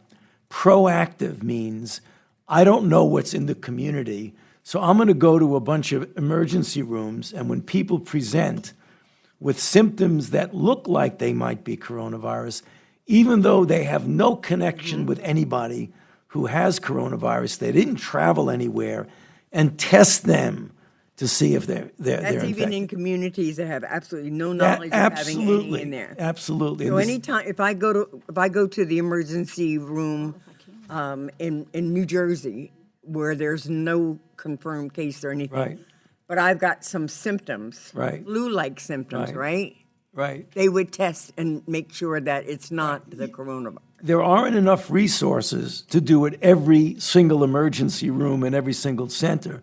So what the CDC has done, they've started by taking 6 sentinel cities, and now they're expanding that to many more cities, essentially doing sentinel surveillance in different places. And that will give us a good idea, or at least a partially good idea, of what's under the radar screen that we're missing.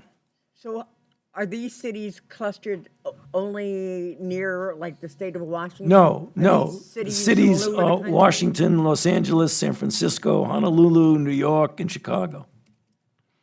And there will be more. My understanding is that some of the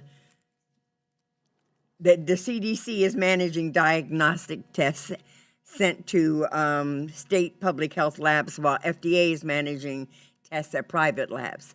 How does it get determined who does what? It's not a question of managing. It's a question of the CDC's fundamental mandate is to develop the test and provide it for public health purposes to individual state and local public health authorities. The issue with the FDA came in when the FDA can give permission for a medical center, you pick it, University of Washington in Seattle, Cornell in New York City, to develop their own test or to partner with a biotech or diagnostic production one and do their own test on their own without needing the very intensive quality control that the FDA generally gives to a test. So that gives much more flexibility to have many, many, many more centers do their own tests. Okay, My husband had pneumonia in December and he's still coughing. I'm like, I want to send him. I want to send him to have him checked out. I'm very interested in research into the health disparities among minorities and non-minorities and minority children, and what's happening with the suicide rates, how it seems to be growing exponentially or disparately in the African-American community. And I'm wondering, the budget as proposed, what is the impact on the institute that would do that kind of research and be able to support those kinds of services? So as we mentioned earlier, when NIH is faced with resource constraints, we try to identify what are the most high priority issues and try to protect those, even if it means that we have to cut back in other places.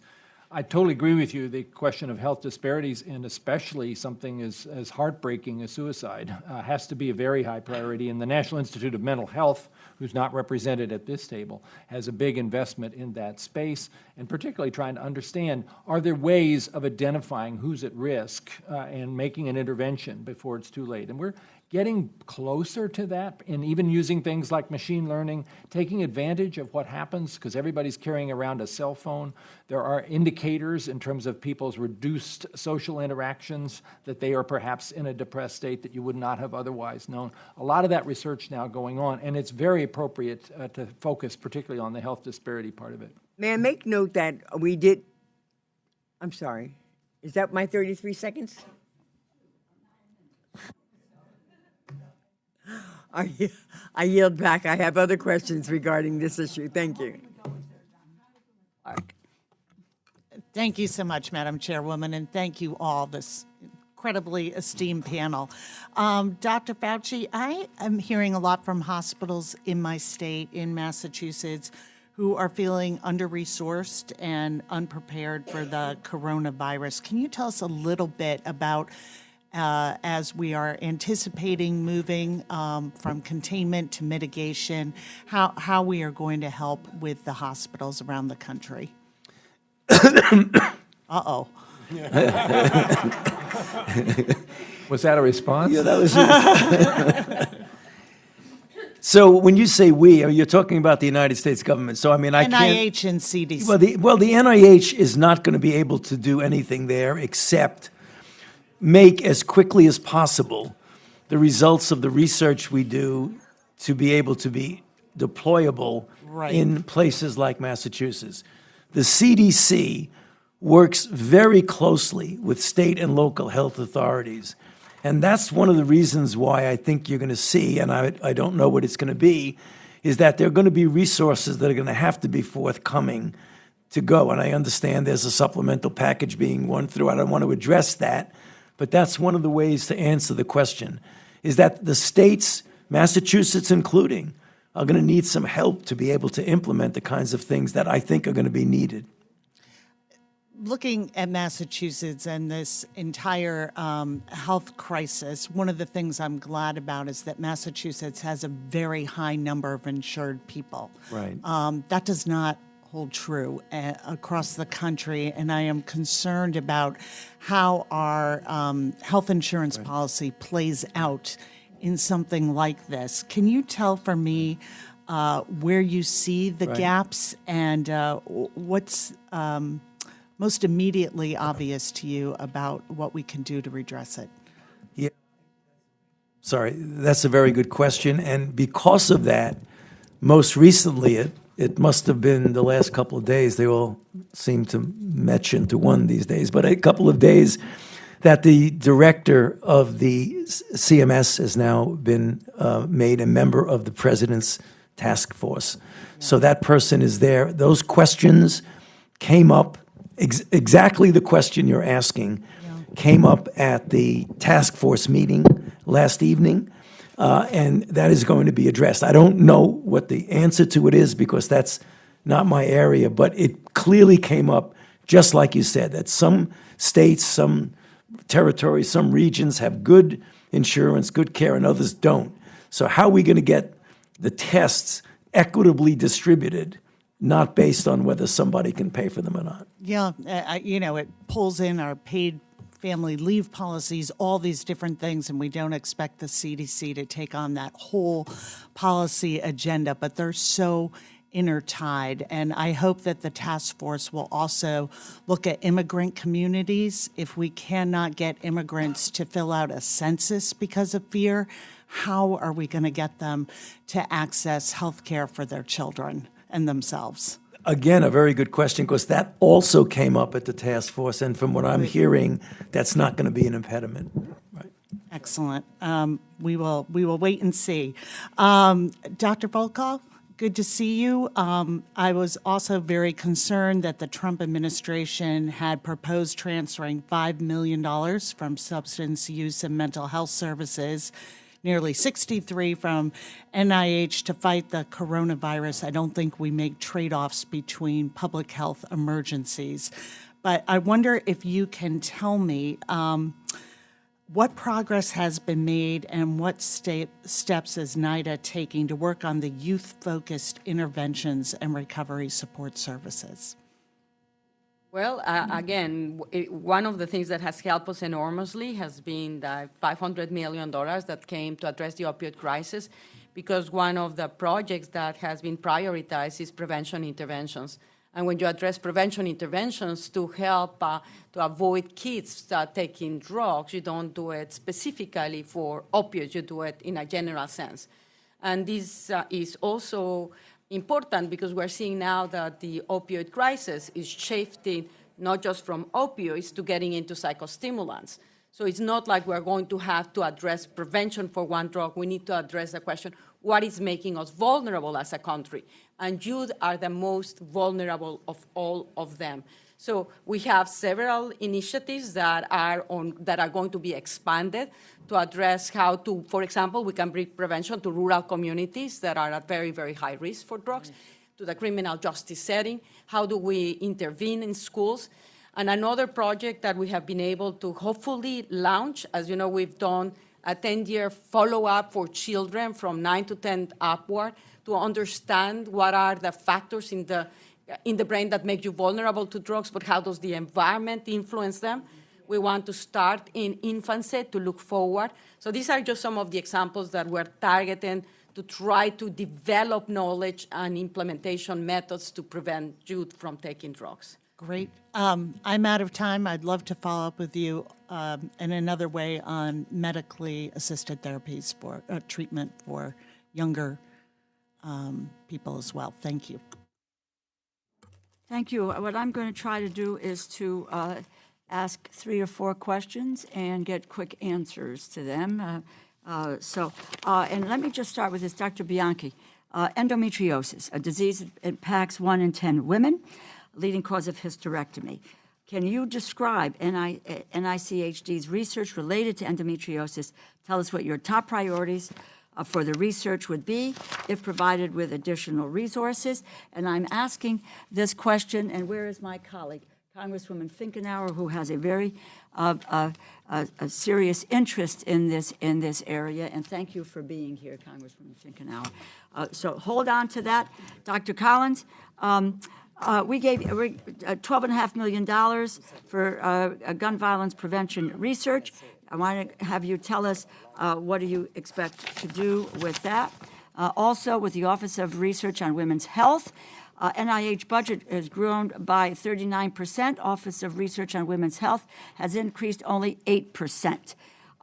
Anyway, they have a critical role in doing what we need to do across all of the institutes. How would additional resources for the Office of Research on Women's Health enable the office to better advance and coordinate women's health research? And Dr. Gibbons, cardiovascular disease and women.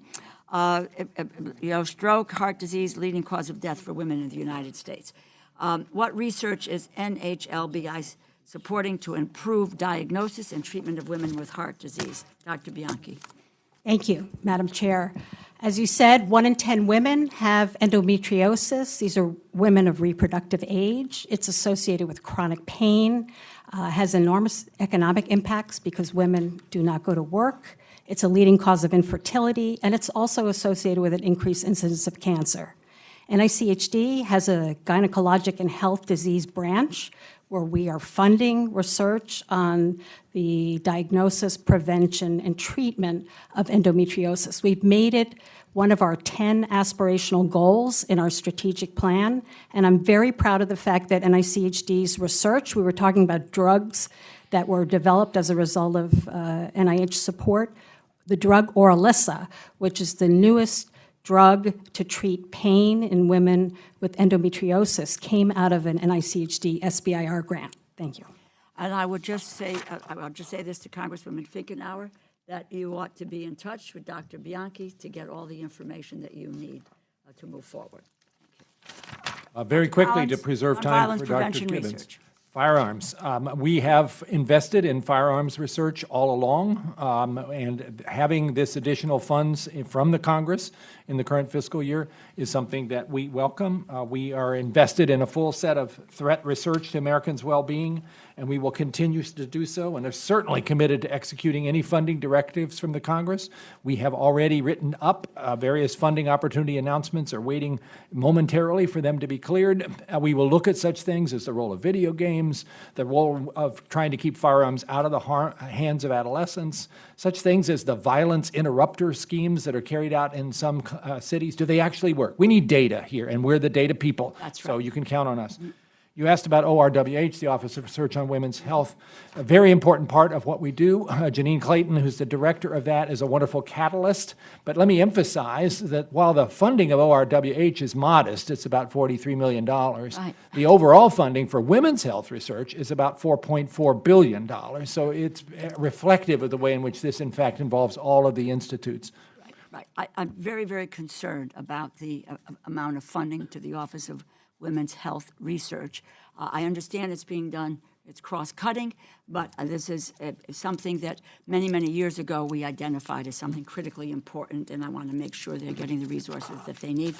And let me just say, go ahead, Dr. Gibbons, on NHLBI. Right. Well, And maybe go I'll ahead. take off on that point. That a key part of the initiative for the NHLBI to address women's health and cardiovascular disease is actually to take more of a focus in the reproductive years.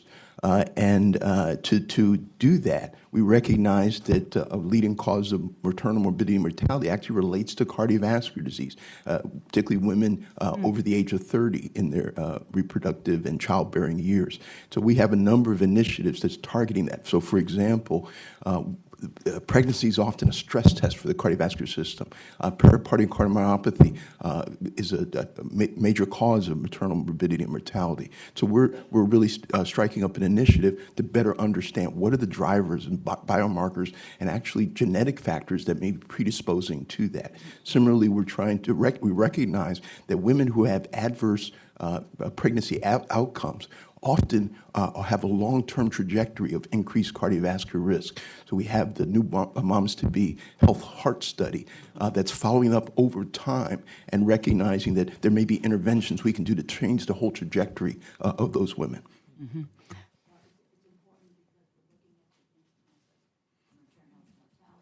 And really, these things play in together. They're not in isolation. They're not in silos. That's correct. And they work together on this. Let me.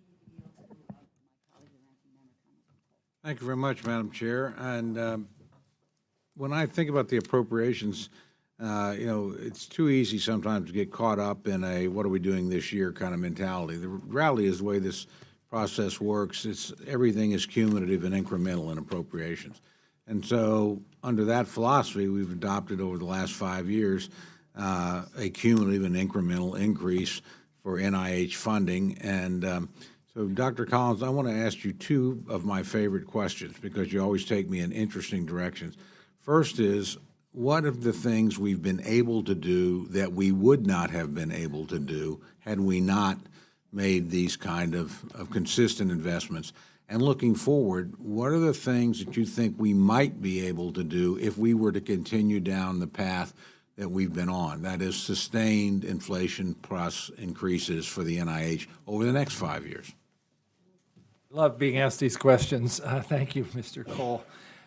The way in which this 5 years of steady increase has influenced things is perhaps most dramatically visible in what we've been able to do for early stage investigators.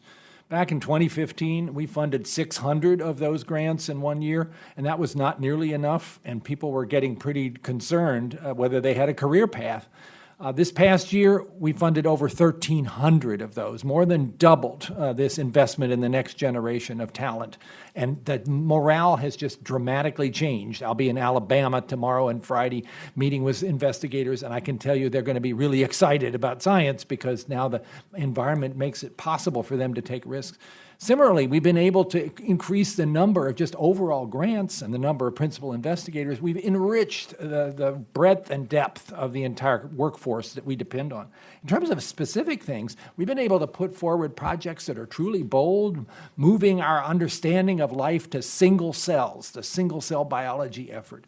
Being able to go after things like the influenza vaccine at an even higher rate, the universal flu vaccine, than we would have otherwise, and develop platforms like what we're now using for coronavirus. We couldn't have done that if we hadn't had this support. Initiating this dramatically bold program called All of Us that aims to enroll 1 million Americans in a long-term prospective study of health. And that is going to be a platform for so many other things that we'll want to learn about, and that takes resources. The BRAIN Initiative, really trying to figure out how what's between your ears does what it does. Again, now spending $500 million on that, and it is remarkable what kind of technologies have been invented and what impact that will have on brain diseases. Cancer immunotherapy, making great advances. We would not have been able to do as quickly without your help. And the whole focus on opioids and finding alternatives to opioids through the HEAL initiative. Those are just a few of the things that we would not have been able to do had it not been for your strong support in seeing this predictable upward trajectory.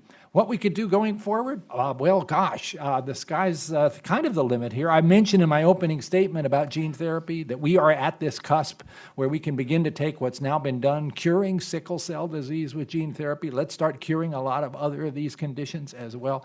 You can see the path forward to do that.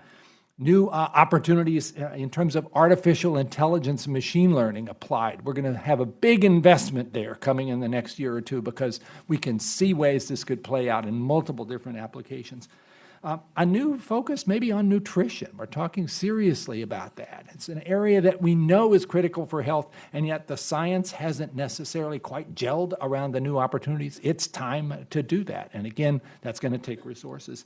And all the things we talked about in terms of health disparities, ending HIV in the U.S., dealing with the new difficulties with methamphetamine and cocaine, not just about opioids, those are all in our minds as visionary things that we can accomplish with this kind of path being continued. So I really love the question. And everybody at the table would have their own answers, but I guess I kind of gave you a bunch of mine. Well, Mr. Sharpless, on cancer, what would your answer be? Yeah, I think you mentioned Jim Allison earlier, Nobel laureate who won the Nobel Prize for figuring out kind of how use the immune system to cure cancer. I think what's maybe not known about Jim's story is that he started out in a small institution at Texas. That's where his first paradigm-changing research was done. It was not a glamour institution. It was before he went to Berkeley. It was before he went to MD Anderson. It was before he went to Sloan Kettering. And I think that I'm obsessed with the fear that there are these great scientists with terrific ideas who are working out there, sending us their grants. We've had an explosion of grant submissions, 50% increase since 2013, and that we're not able to get to their great idea because our pay lines just aren't high enough. So that with the generous appropriation the Congress has been giving us, we've been trying to get those numbers up so that we can get to those really innovative, cutting-edge science that make a difference for patients like Dr. Allison's work. I just would say, Madam Chairman, I hope we look at this way. We ought to be thinking about this because, as Dr. Collins said, every person here could give us a different answer. Mm-hmm. If we could tell them with some sort, we're going to stay on the track that we've been on. And we want you to think that way and present those kind of possibilities. I think this committee's done that and, frankly, done a good job at it. Congresswoman Lowy. Thank you very much, and I want to take this opportunity again to thank you all for your extraordinary work. I came back because I wanted to get back to the whole issue of e-cigarettes with Dr. Gibbons and Dr. Volker. With all the information out there, it's not penetrating the kids. And the rising rate of e-cigarettes among young people, as you know, is startling. When I look at the numbers, 64 people died, nearly 3,000 were hospitalized last year with vaping respiratory-related illnesses. Now, as I understand it, many but not all of these cases were attributed to vitamin E acetate, long-term impacts of vaping, but concern is growing that there could be long-term health consequences, heart disease, stroke, cancer. In the couple of minutes we have, I'd like to hear from both of you. What can we do about it? And if you have any ideas, it would be welcome. I just see these numbers increasing on college campuses exponentially. Yeah, and one of the things that we don't necessarily recognize is that these vaping devices are very high technology for delivering drugs in ways that make them very, very rewarding and addictive. So you can actually deliver huge quantities of nicotine in much higher concentration than what you normally do with combustible tobacco. As a result of that, what we're observing is in the past where a kid will take several months to escalate, now we're seeing this escalate in a couple of weeks. And that is also associated with toxicity, but much higher risk of addiction. And that's what we are now facing. And the numbers speak for themselves. One of the main reasons, which was not even recorded in the past, but why teenagers are saying that they are vaping nicotine, is because they say they are hooked to it. So they have done that transition very, very rapidly. And I think that the message is that it's urgent that we do interventions to prevent it. We need to stop it, because otherwise we will go into tobacco smoking again, for the one hand, but also all of the points that you're saying that I will let my colleague, Dr. Gibbons, address. We don't really know what are the consequences of delivering this vaping into your lungs, as well as other organs. So, but I will rely on. Yeah. So you clearly raise an important area of concern. Just last summer, obviously, you're describing the cases of e-cigarette and vaping associated lung injury that really started to explode as a sort of a new epidemic and mysterious illness.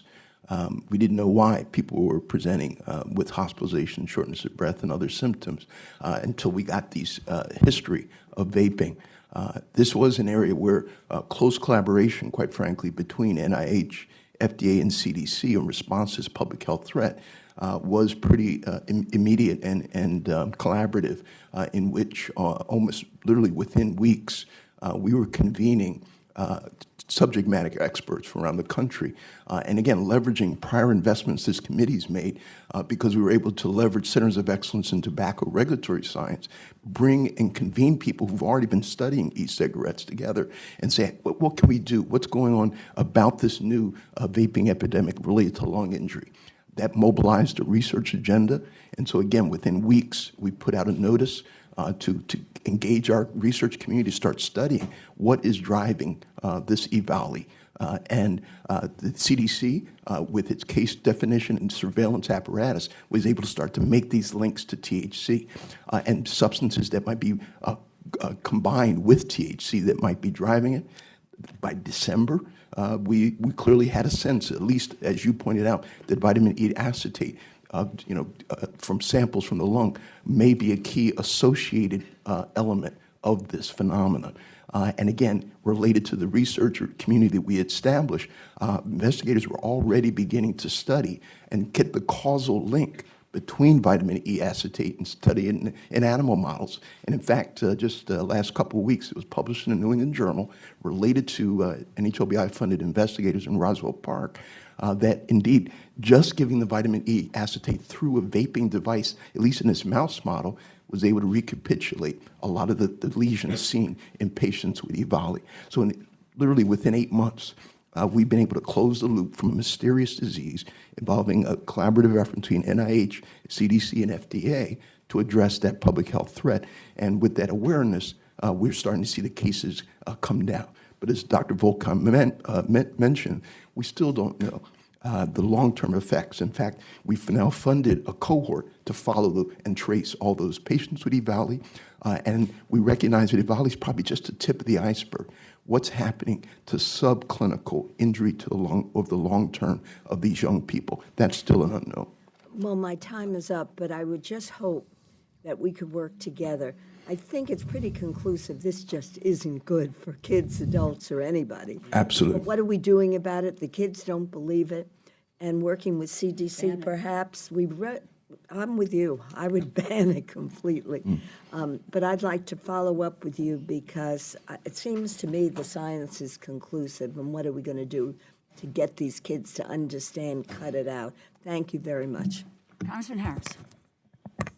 Thank you very much, and thank you all for being here. It makes me nostalgic for the days I used to do research. How exciting it is, especially when we have discoveries. Dr. Collins, just briefly, we're, a group of us are going to send a letter to the President asking him to look again at human embryonic stem cell research, which we understand still continues at the pace of about $250 million a year at the NIH. As you know, I mean, that's not the future. Really, is pluripotency.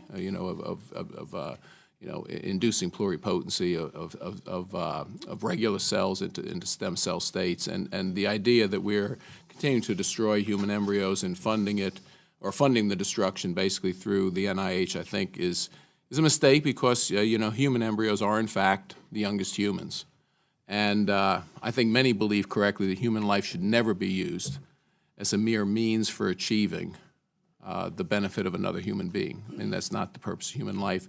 So I would hope that if the President responds positively to our letter, that you come up with a way to phase out that, to just phase out the use of $250 million on something that really has yielded no direct clinical benefit yet. And I understand there are basic science reasons to pursue it, but these are humans. These are the youngest humans. We should move away from that as soon as practical. Dr. Volkow, it's good to see you again. I'm going to ask. You probably know what I'm going to ask about. It's been a year, and I want you to update us on the marijuana research that's done, looking at its effect on the brain. Because as more states attempt to move to recreational use of marijuana, fortunately, in the last omnibus bill, an attempt was turned back to make recreational marijuana industry much more profitable and widespread through, removing banking restrictions. I mean, those restrictions still in place. So it buys us some time to actually educate the American public, I think, about how dangerous it can be. So if you could just talk about that, and just as an aside, I do believe our colleagues in Energy and Commerce are going to move, finally, a medical marijuana research bill that makes it easier to do research and to truly discover what is merely a pie-in-the-sky promise with regards to what marijuana can do and those diseases where it really will be of help. But if you could just update us about some of the research that indicates about how dangerous expansion of marijuana, especially with the bleed down to younger individuals that we see. I mean, whether it's e-cigarettes or marijuana, you can make it illegal, but young people are going to use it. So if you could just briefly in the last 2 minutes discuss what's and thanks for asking that question, because it's an area where there's been major changes in the perception of the American public that we have a drug that is benign, and as a result of that, we're seeing a very dramatic increase in the number of people that are consuming marijuana, 44.5 million in 2018. Of greatest concern, of course, relates to children because the brain is developing until we are in the mid-20s. And the endogenous cannabinoid system, which is the one that's basically stimulated by marijuana, is crucial in enabling that development, including migrations of cells, how cells communicate with one another. So what the research has shown is that kids, adolescents consuming marijuana, and there is a dose effect, are much more likely to show disruptions in terms of structure and function of the brain that appears to be associated with cognitive impairments. The criticism that has been done of those studies is that they've looked at it retrospectively, which is the reason why we're currently doing the ABCD study that is looking prospectively to address specifically that question objectively in ways that cannot be challenged. What also has emerged very clearly, and this is from studies that have come across all of the world by independent nations, is that the use of marijuana with high content THC is associated with a greater risk of having psychosis. Now, the big question is this acute or chronic psychosis? And there is now data to show, there's unequivocally that high doses of THC can make psychotic any one of us. Chronically, now the data indicates that it does increase the risk that you could develop a chronic psychosis, whether you have the genetic vulnerability as we recognize it now or not. So, and this again highlights why we need to provide information to the public so that they go with their eyes wide open when they make decisions of taking drugs, but importantly, when we make policy decisions. Thank you very much. I yield back. Congresswoman Lee.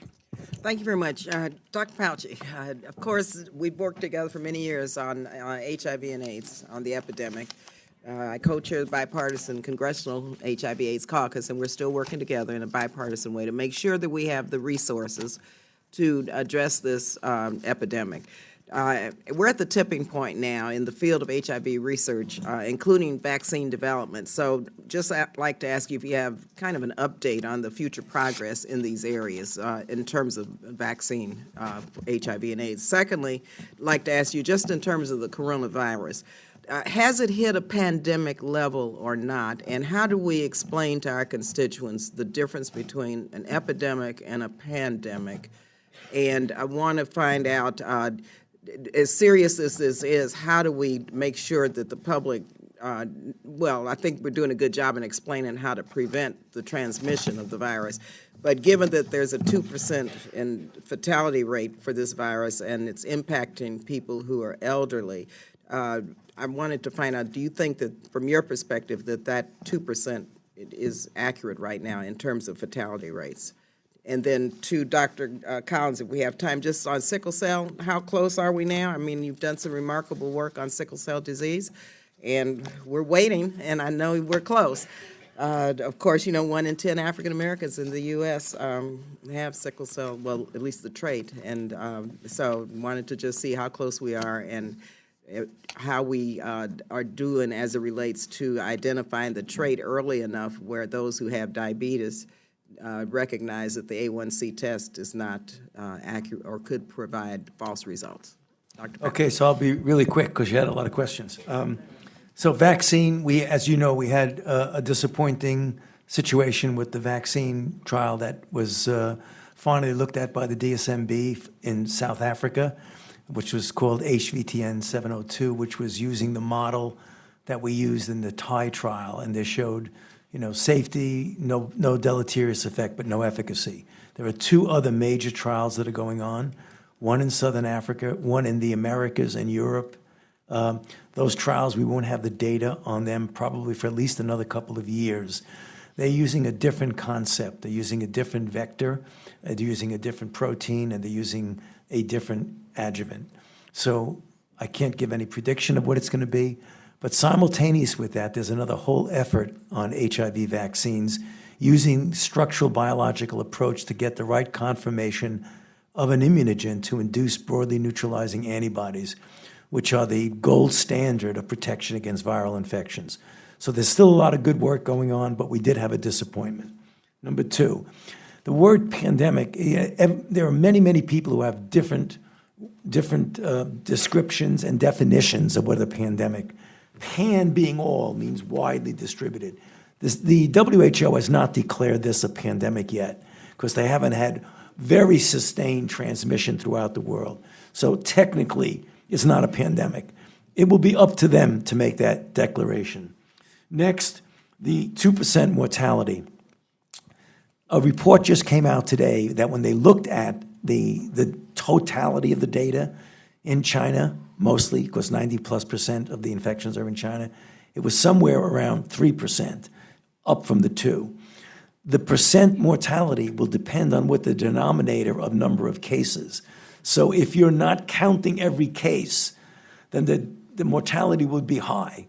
If you're counting a lot of cases that are subclinical, the mortality will become low. But no matter how you slice it, it's many, many, many more times lethal than the influenza that we get in a season, particularly for the elderly and those who have underlying conditions, because most of the deaths and the hospitalization, the mean age is like 70.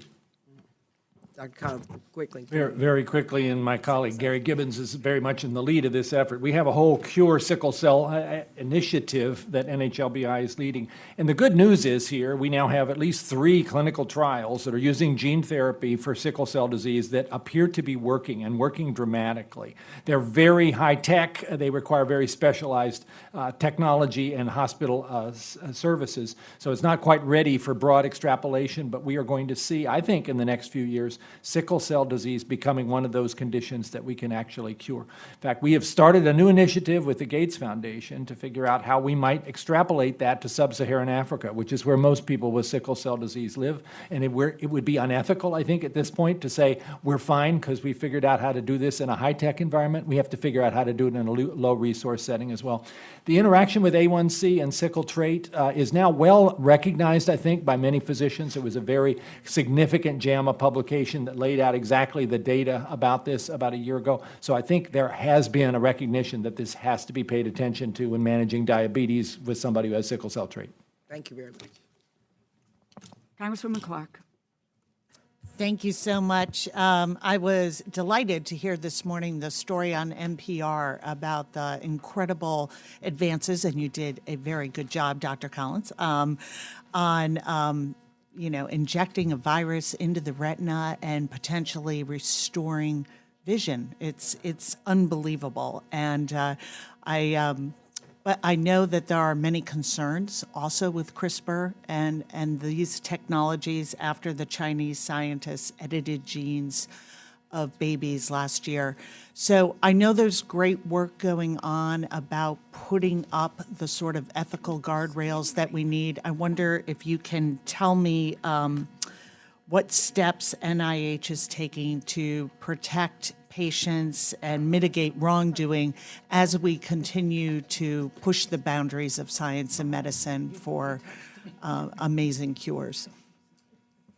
Well, this is an area of intense interest for all of us. And it is this remarkable circumstance where the application of CRISPR-Cas, so-called gene editing, for many different genetic diseases, and you mentioned the one that was just reported about this morning, which is a cause of blindness, is one of the most exciting things that's happening right now in terms of research. Let me make it clear. Those approaches basically approach a way to fix the spelling of a misspelled gene somewhere in the body, but it doesn't get passed on to the next generation. It's non-hereditary. What happened in China was an intent to actually make this kind of change in an embryo, which would be what you call the germline, the hereditary changes. And we all agree that that is utterly inappropriate at the present time. There's so much we don't know about that, so many risks, so many theological and philosophical consequences to beginning to change our own instruction book.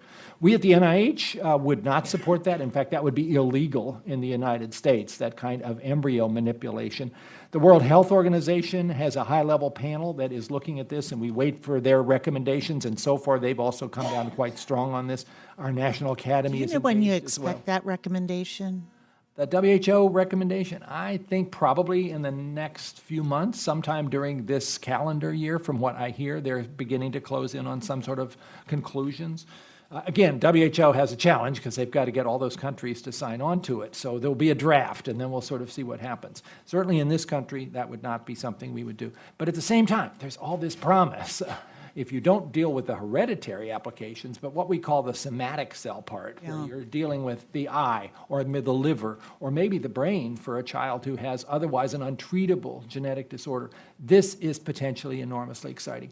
We have a whole program at NIH in our Common Fund trying to develop the ways to deliver that gene editing apparatus safely to the tissue where you want it to go. Because it's one thing you know how to do it in a cell culture, but in a person, how do you actually send it to the right zip code and have that result happen safely and effectively? There's a lot going on in that space, and we made a pretty big investment. For me, who's a geneticist, there are these 7,000 genetic diseases waiting for some kind of solution. This is a scalable approach that might actually work, not in the next 100 years, but maybe in the next decade. But we have to work really hard to knock down all the barriers. Thank you. Dr. Sharpless, it came to my attention recently through Cracker Jack staff that 20% of cancer trials fail due to insufficient patient enrollment. because there are barriers as restrictions on eligibility, access to transportation, et cetera, ability to take time off work. What efforts is NCI undertaking to enhance clinical trial recruitment and operations at smaller community sites that may not traditionally be engaged in clinical research? Yeah, I think a really important topic. Clinical trials accrual is sort of the whole foundation rests on being able to accrue patients. And we have so many trials and so many great ideas in cancer, but if we can't test them, then we really can't make progress. So fixing this problem is an intense focus for the National Cancer Institute. I think one big issue is, trials in prior era were designed poorly. They were designed to be done at, tertiary care centers only, and not to be done in sort of the other sorts of environments, and required,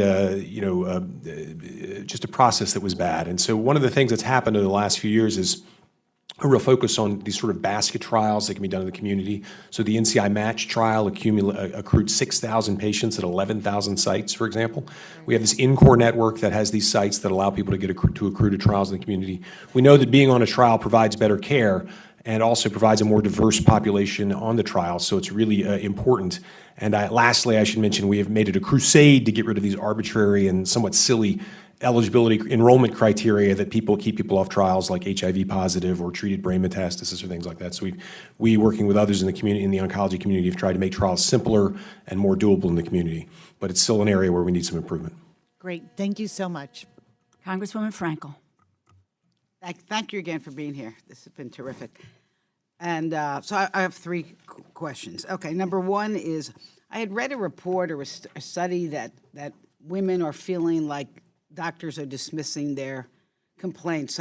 Number one, I'm curious whether or not there's any research on sex discrimination in medicine. Number two is, where I live in West Palm Beach, it seems like in the entertainment district, every other storefront is selling CBD.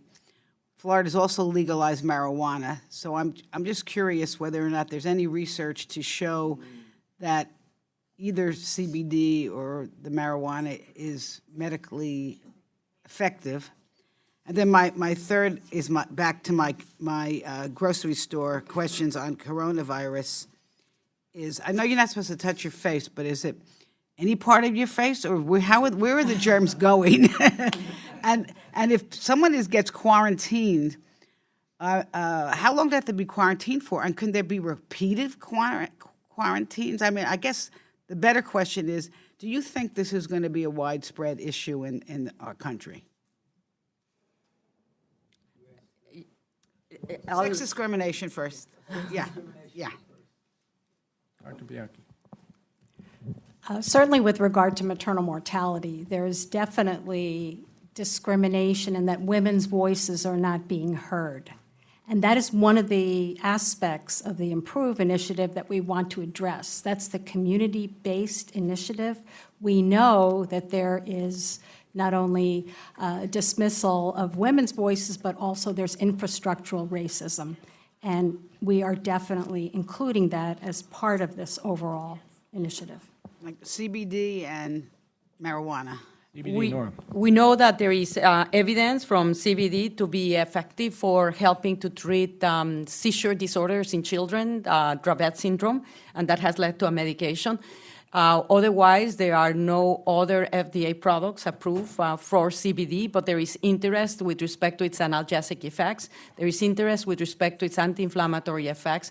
And we also definitively are interested and are evaluating its potential therapeutic value to help treat different types of addiction, including opioid addiction. When you say interest, does that mean there's research being done, or research is being done? Okay. We're funding researchers to do this, both in animals and in humans. And with respect to the THC, the information is more limited. There is some evidence that it could be beneficial for multiple sclerosis, for spasticity from multiple sclerosis, also for pain indications. And otherwise, the evidence is not very good in terms of its potential benefits. But researchers are doing studies, and we're funding researchers to do studies on PTSD, for example. Could it have a value? All right, back to the coronavirus. Yeah, touching your face. So first of all, how do the germs get in you? Okay, so first of all, you asked a question about touching your face. Yeah. So the public health ways to avoid getting coronavirus are very similar to those to avoid influenza. And that is, particularly as simplistic as it sounds, washing your hands as frequently as you can.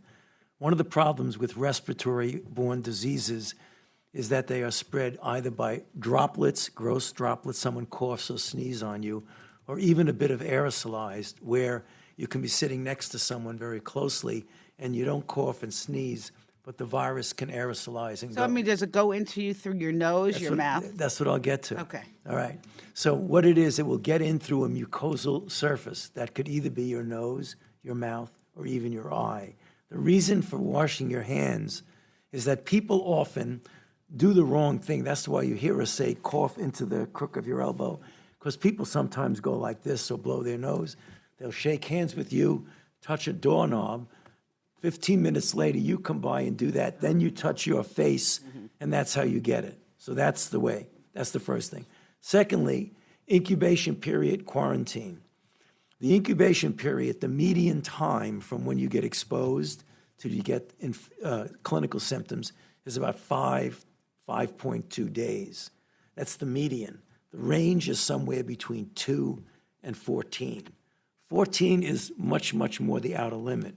So when someone is suspected of being exposed, they either self-isolate or they get actually institutional quarantine for 4 days. But you could have 14 days. 14. Could you have multiple self-quarantines? I mean, what if you get exposed and then you stay home and then you get exposed again and you stay home? Do you have to stay home every time you get exposed? Well, it depends on what you mean by exposed. I mean, if you are exposed to someone who has documented infection and then you are tested and you go into voluntary isolation, not necessarily quarantine. Right.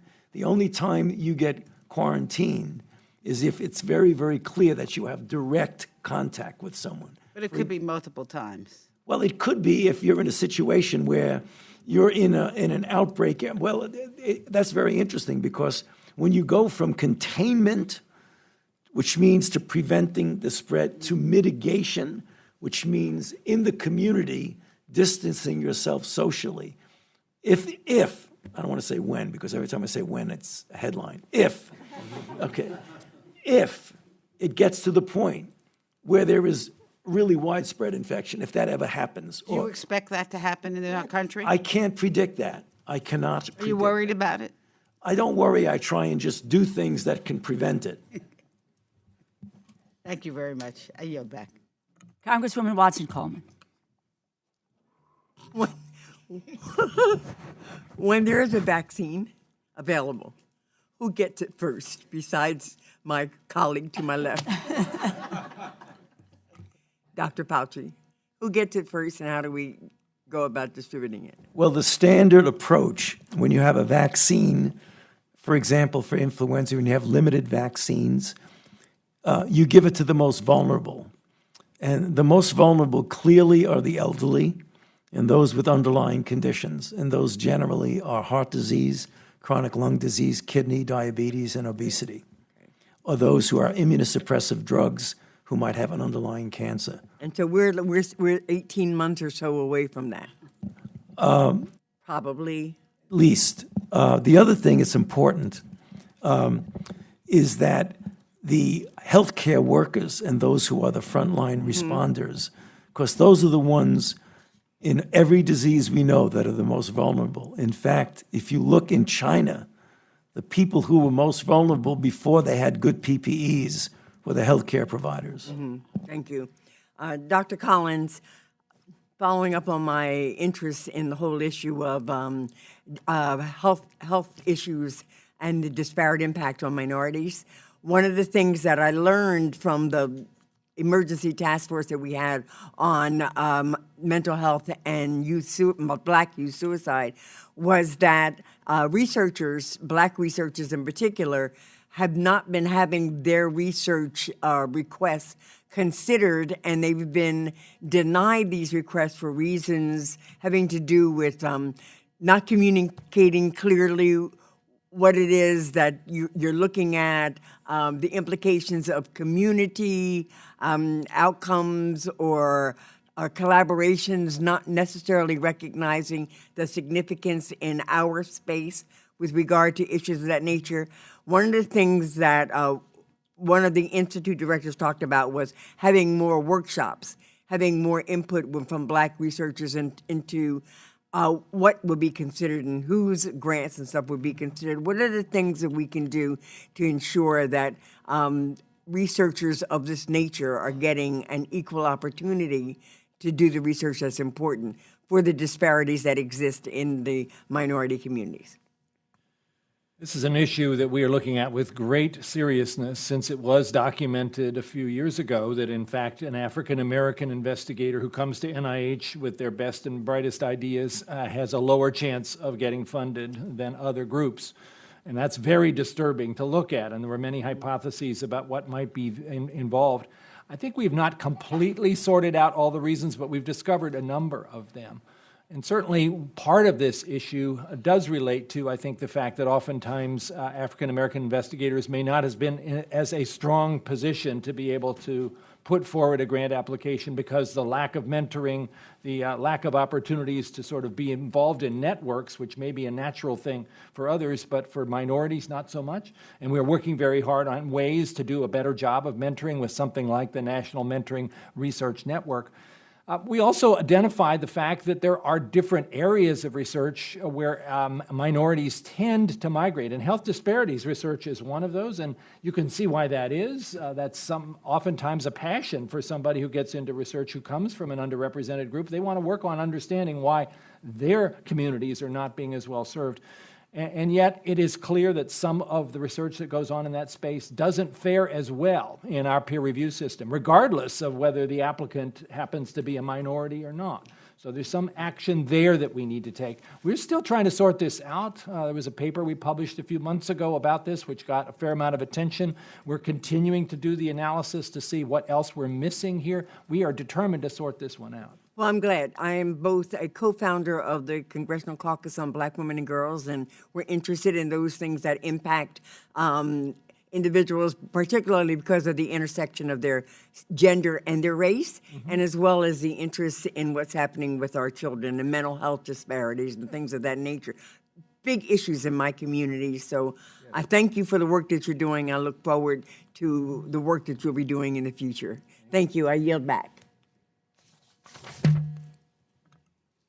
Thank you. We are going to do a kind of a third round here with 3 minutes each. But I wanted to let you know, I've just been informed, I do not know what the dollar amounts are, but it would appear that the House and the Senate, Congressman Cole, have come to an agreement on the supplemental.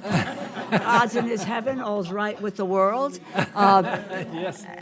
And so we just got that notice, and so we will be, that word will be getting out about dollar amounts, et cetera, et cetera, et cetera. So again, yes, wonderful. This is where we need to go. I am going to do my rapid fire piece here again. Dr. Gibbons, status update on NIH's efforts on a commission on lymphatic diseases, okay? NCI, you talked about lots of activity in the area, Dr. Sharpless. Tell us a little bit about what's driving the interest in cancer research, because you have so many more. I would love to know at some point, maybe I'll just sit and talk with you about where we stand with ovarian cancer and finding a marker for ovarian cancer. Universal flu vaccine, update, Dr. Fauci. If we could provide additional resources in 2021, how quickly might we move to some success there? And Dr. Collins, the NIEHS, in past emergencies, it supported training for workers, for healthcare workers, airports, correctional institutions, et cetera. Just a quick overview of their worker training activities in recent public health emergencies, H1N1 flu, pandemic, Ebola, and how could they support what we need to do for this current COVID-19 outbreak. So, status of the Commission on Lymphatic Disease. It's a lightning round. Right. Lightning round, right? Exactly. So you hit on an important area and that's often debilitating, disproportionately affecting women in lymphedema. We have established a task force that is trans-NIH that is focused in on this issue. Certainly, it's one where we spend at the NHLBI over $20 million a year in that space, along with, again, many of the other ICs contributing even more to that collective effort. One of the key areas that I might note in particular is part of the cell atlas that Dr. Francis Collins described, in which we're able to get single-cell resolution characterization of many cells in the body. One of the key organs, if you will, is the lymphatic system. And so understanding that system, both in normal human health and development, as well as in response to injury and disease, is fundamental to really getting to better treatments We'll have for further that disease. conversations on this, but we did encourage in the last in the omnibus, a National Commission on Lymphatic Disease. So we're going to pursue that with you. NCI, what's driving this interest? First of all, I'd say it's a really good problem. I mean, I think Yes. all these people coming with great ideas, that's what drives We've science. got to be able to fund them, too. It's probably a lot of things. I think the National Cancer Center program plays some role. I think our low pay lines, frankly, people just write more grants. But the main one, I think, the really inherent one, is the exciting time in cancer research, this scientific progress. Yeah. I saw this at the FDA when like 30% of the business in terms of new approvals and devices and drugs were cancer-related products. I see this in big pharma. I see this in basic science. There's just a lot of people who think they have good ideas for cancer. So I think that's the main one, and I'd be happy to follow up with you on ovarian Yes, cancer. on ovarian cancer. Still, after all these years, we don't seem to have a marker. And Agreed. we know how many thousands of women die every year from ovarian cancer. Dr. Fauci, universal flu vaccine. Thank you very much to the committee for the plus up on the universal flu vaccine. We're making significant progress. As I mentioned last time, the first in human phase 1 trial for a universal flu vaccine for the group 1 influenzas, which is a whole cluster of influenzas, went into clinical trial. It was successful. It showed to be safe, and it showed to be immunogenic. We will start very soon a phase 1 trial for the group 2, which is the other whole group of influenzas. So we're really moving along very, very quickly. By the end of the summer, we'll be able to go into a phase 2 trial. That's going to be important because that's going to involve hundreds, if not a couple of thousands of people. And we will need the resources that you gave us to be able to do that phase 2 trial. Thank you. And I would assume additional resources Yes, to speed that indeed. process up. No, I mean that you're going to give us. Yes. Amen. Amen. Very quickly, NIEHS has played a critical role in training people who can deal with outbreaks. They previously worked on Ebola.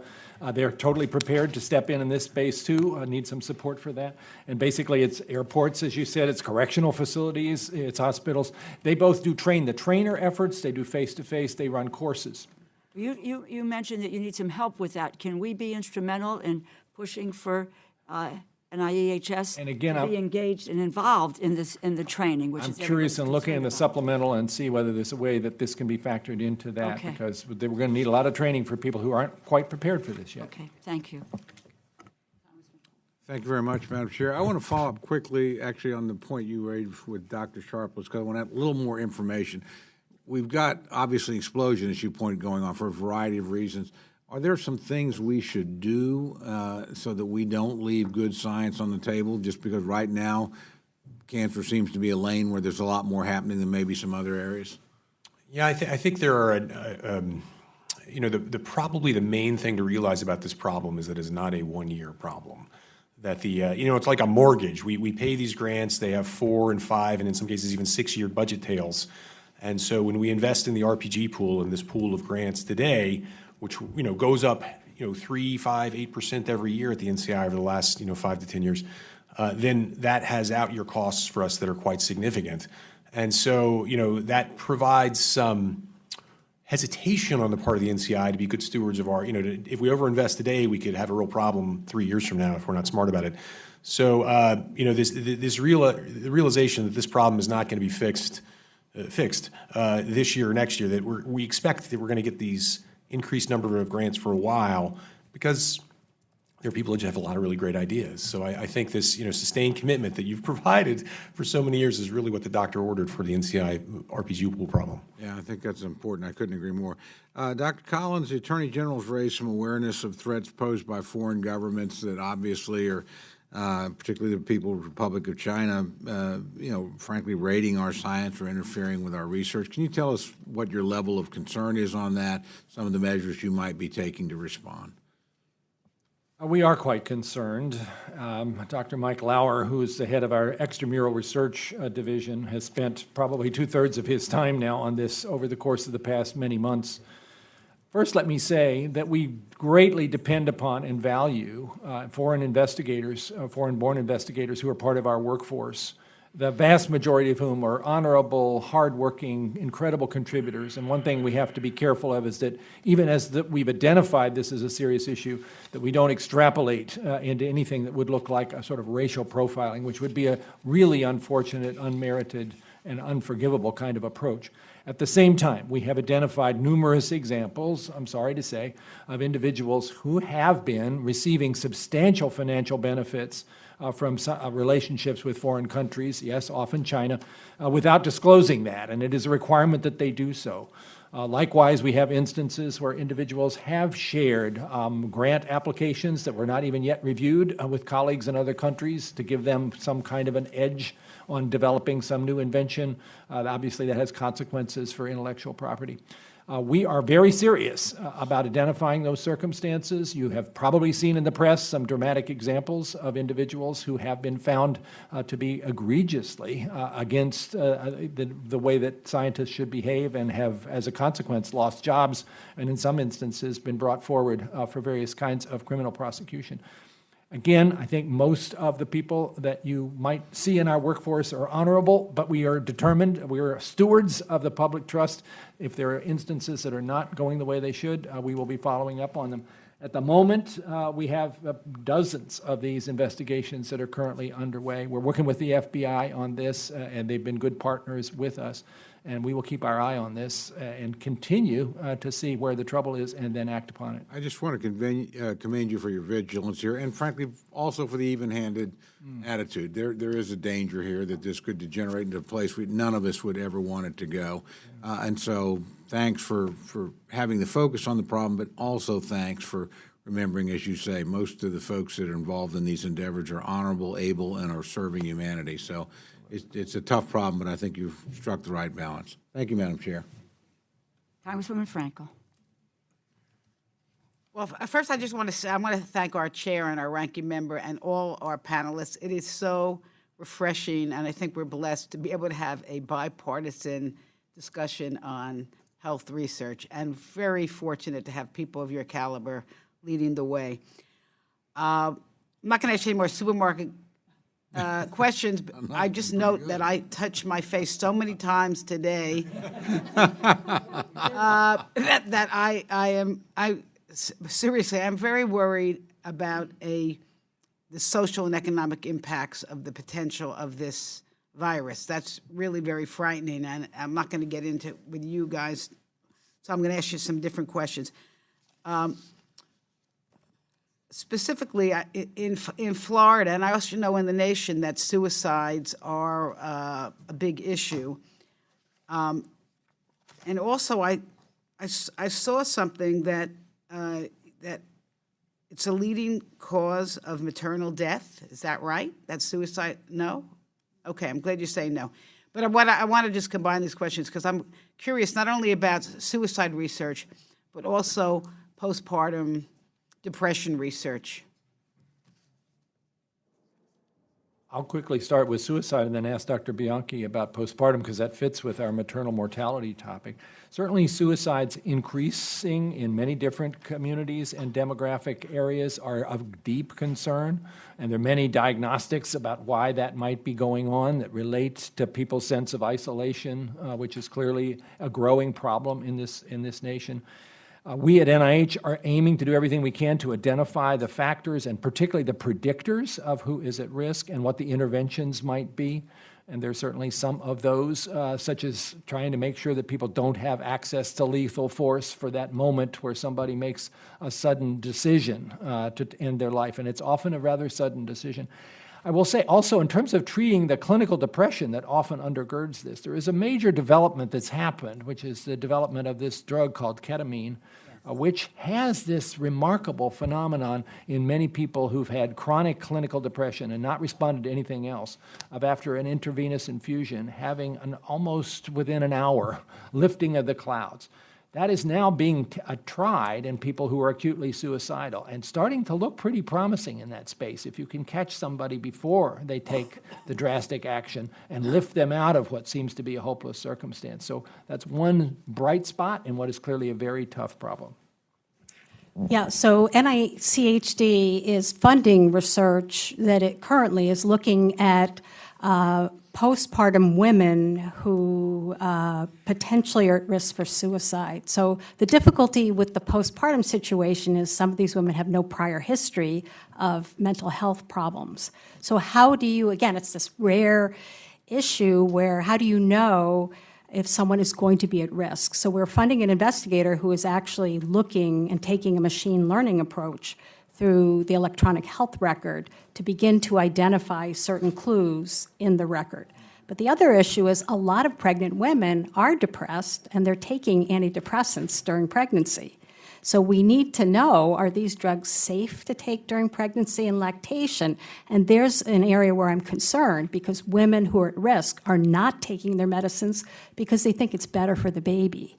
And so we are doing research to show what is safe and what isn't safe. And we have a study called the Cuddle Study where women taking these medicines are donating their breast milk so that we can see what is actually in the breast milk. Thank you very much. Congresswoman Watson-Coleman. Thank you, Chairman. Dr. Sharpless, I'd like to talk to you about endometrial cancer. I'd like to, I know that their cancers have shown a lot of improvements in a number of deaths over the time. The National Cancer Institute Surveillance, Epidemiology, and End Results Program shows a worsening survival rate from endometrial cancer for 1996 to 2016. And the incidence rate for black women surpassed that of white women in 2007 and continues to increase to this day. The incidence of the more aggressive type 2 cancers is dramatically higher for black women than for white women. I'm wondering what your plan is, what's happening in that field, and what are you planning in terms of funding clinical trials and trying to come up with specific therapies that address these disparities? Sure. Thank you for the question. I think we are equally concerned by the statistics you mentioned. This is a cancer which is increasing in mortality in the United States. As I mentioned, most cancers are actually declining in mortality. The few that are actually showing an increased mortality are particularly of concern. Why is that happening? We think in endometrial cancer and a few other cancers, it may be partially related to obesity, as the obesity epidemic. Obesity is associated with endometrial cancer, but we don't think that's the entire explanation. The basis for the disparity is an area of active research between African American women and other populations. This is a problem across many cancers, including endometrial cancer. Generally, our findings have been that they are in part these, social determinants of health, these access to care, these sorts of things, and partly often driven by biology and some combination thereof. And so we have funded efforts in endometrial cancer and other gynecologic malignancies specifically address that question. We have a SPORE in endometrial cancer and other gynecologic malignancies, which is a center of research excellence we're funding. And but an area where we are devoting a lot of focus because of the worrisome statistics you mentioned. Thank you. I'll just yield to the ranking member for any final comments before we conclude. And then. Thank you very much, Madam Chairman. This is always, I think like many members, this is always my favorite hearing of the year. And I think because we all marvel at your abilities and your the work that you're doing and you're about and what your colleagues are doing, and we all see the good in these investments, and we all feel as if you've been really good stewards of the money that the Congress has chosen to put at your disposal. And we all think the American people and, frankly, all of humanity have benefited enormously as a result of those investments. I'm proud of this subcommittee. I'm proud of my chairman, who's been my partner in this for years. I'm proud of our colleagues on the other side of the rotunda who have worked with us for years. And I think it is absolutely critical, Madam Chairman, that continue. Now, I'd be the first to say, and I know my chairman knows this better than I do, this is going to be a very tough year. We have a 2-year budget agreement. It's essentially flat funding, and if you look at some of the requirements and a couple of the other departments that are going to take money, we know. Veterans I'm thinking of in particular. My friend, the chairman, and her counterpart, my friend, Chairman Blunt, are going to be confronted with really tough decisions. And I've had this discussion over many years with Dr. Collins. I usually use the phrase, we're in another one of those years where we're robbing Peter to pay Paul. Fortunately, you're Paul. And somebody else is going to have to be the Peter, and it's not your job to make those decisions. It's the job of this committee. And my friend, the chairman, and I have commiserated with this over this many years because there's lots of wonderful things in this bill, lots of things we agree on, lots of things that are national priorities. But I think this committee has made the right decision over the last 5 years in a bipartisan sense by probably making you the top priority in the bill every single year. And I don't think that's ever been more dramatically demonstrated than right now. How many questions did we have on coronavirus? And yet there'll be another coronavirus out there. And I thought one of the most telling answers of the hearing when Dr. Collins made the point that these past investments have put us in a stronger position to deal with these current challenges. And I thought Mr. Sharpless made an excellent point, Dr. Sharpless as well, when we talked about the extraordinary opportunities we have in a particular area right now. And those opportunities come, and you have to use the resources you have to take advantage of those openings.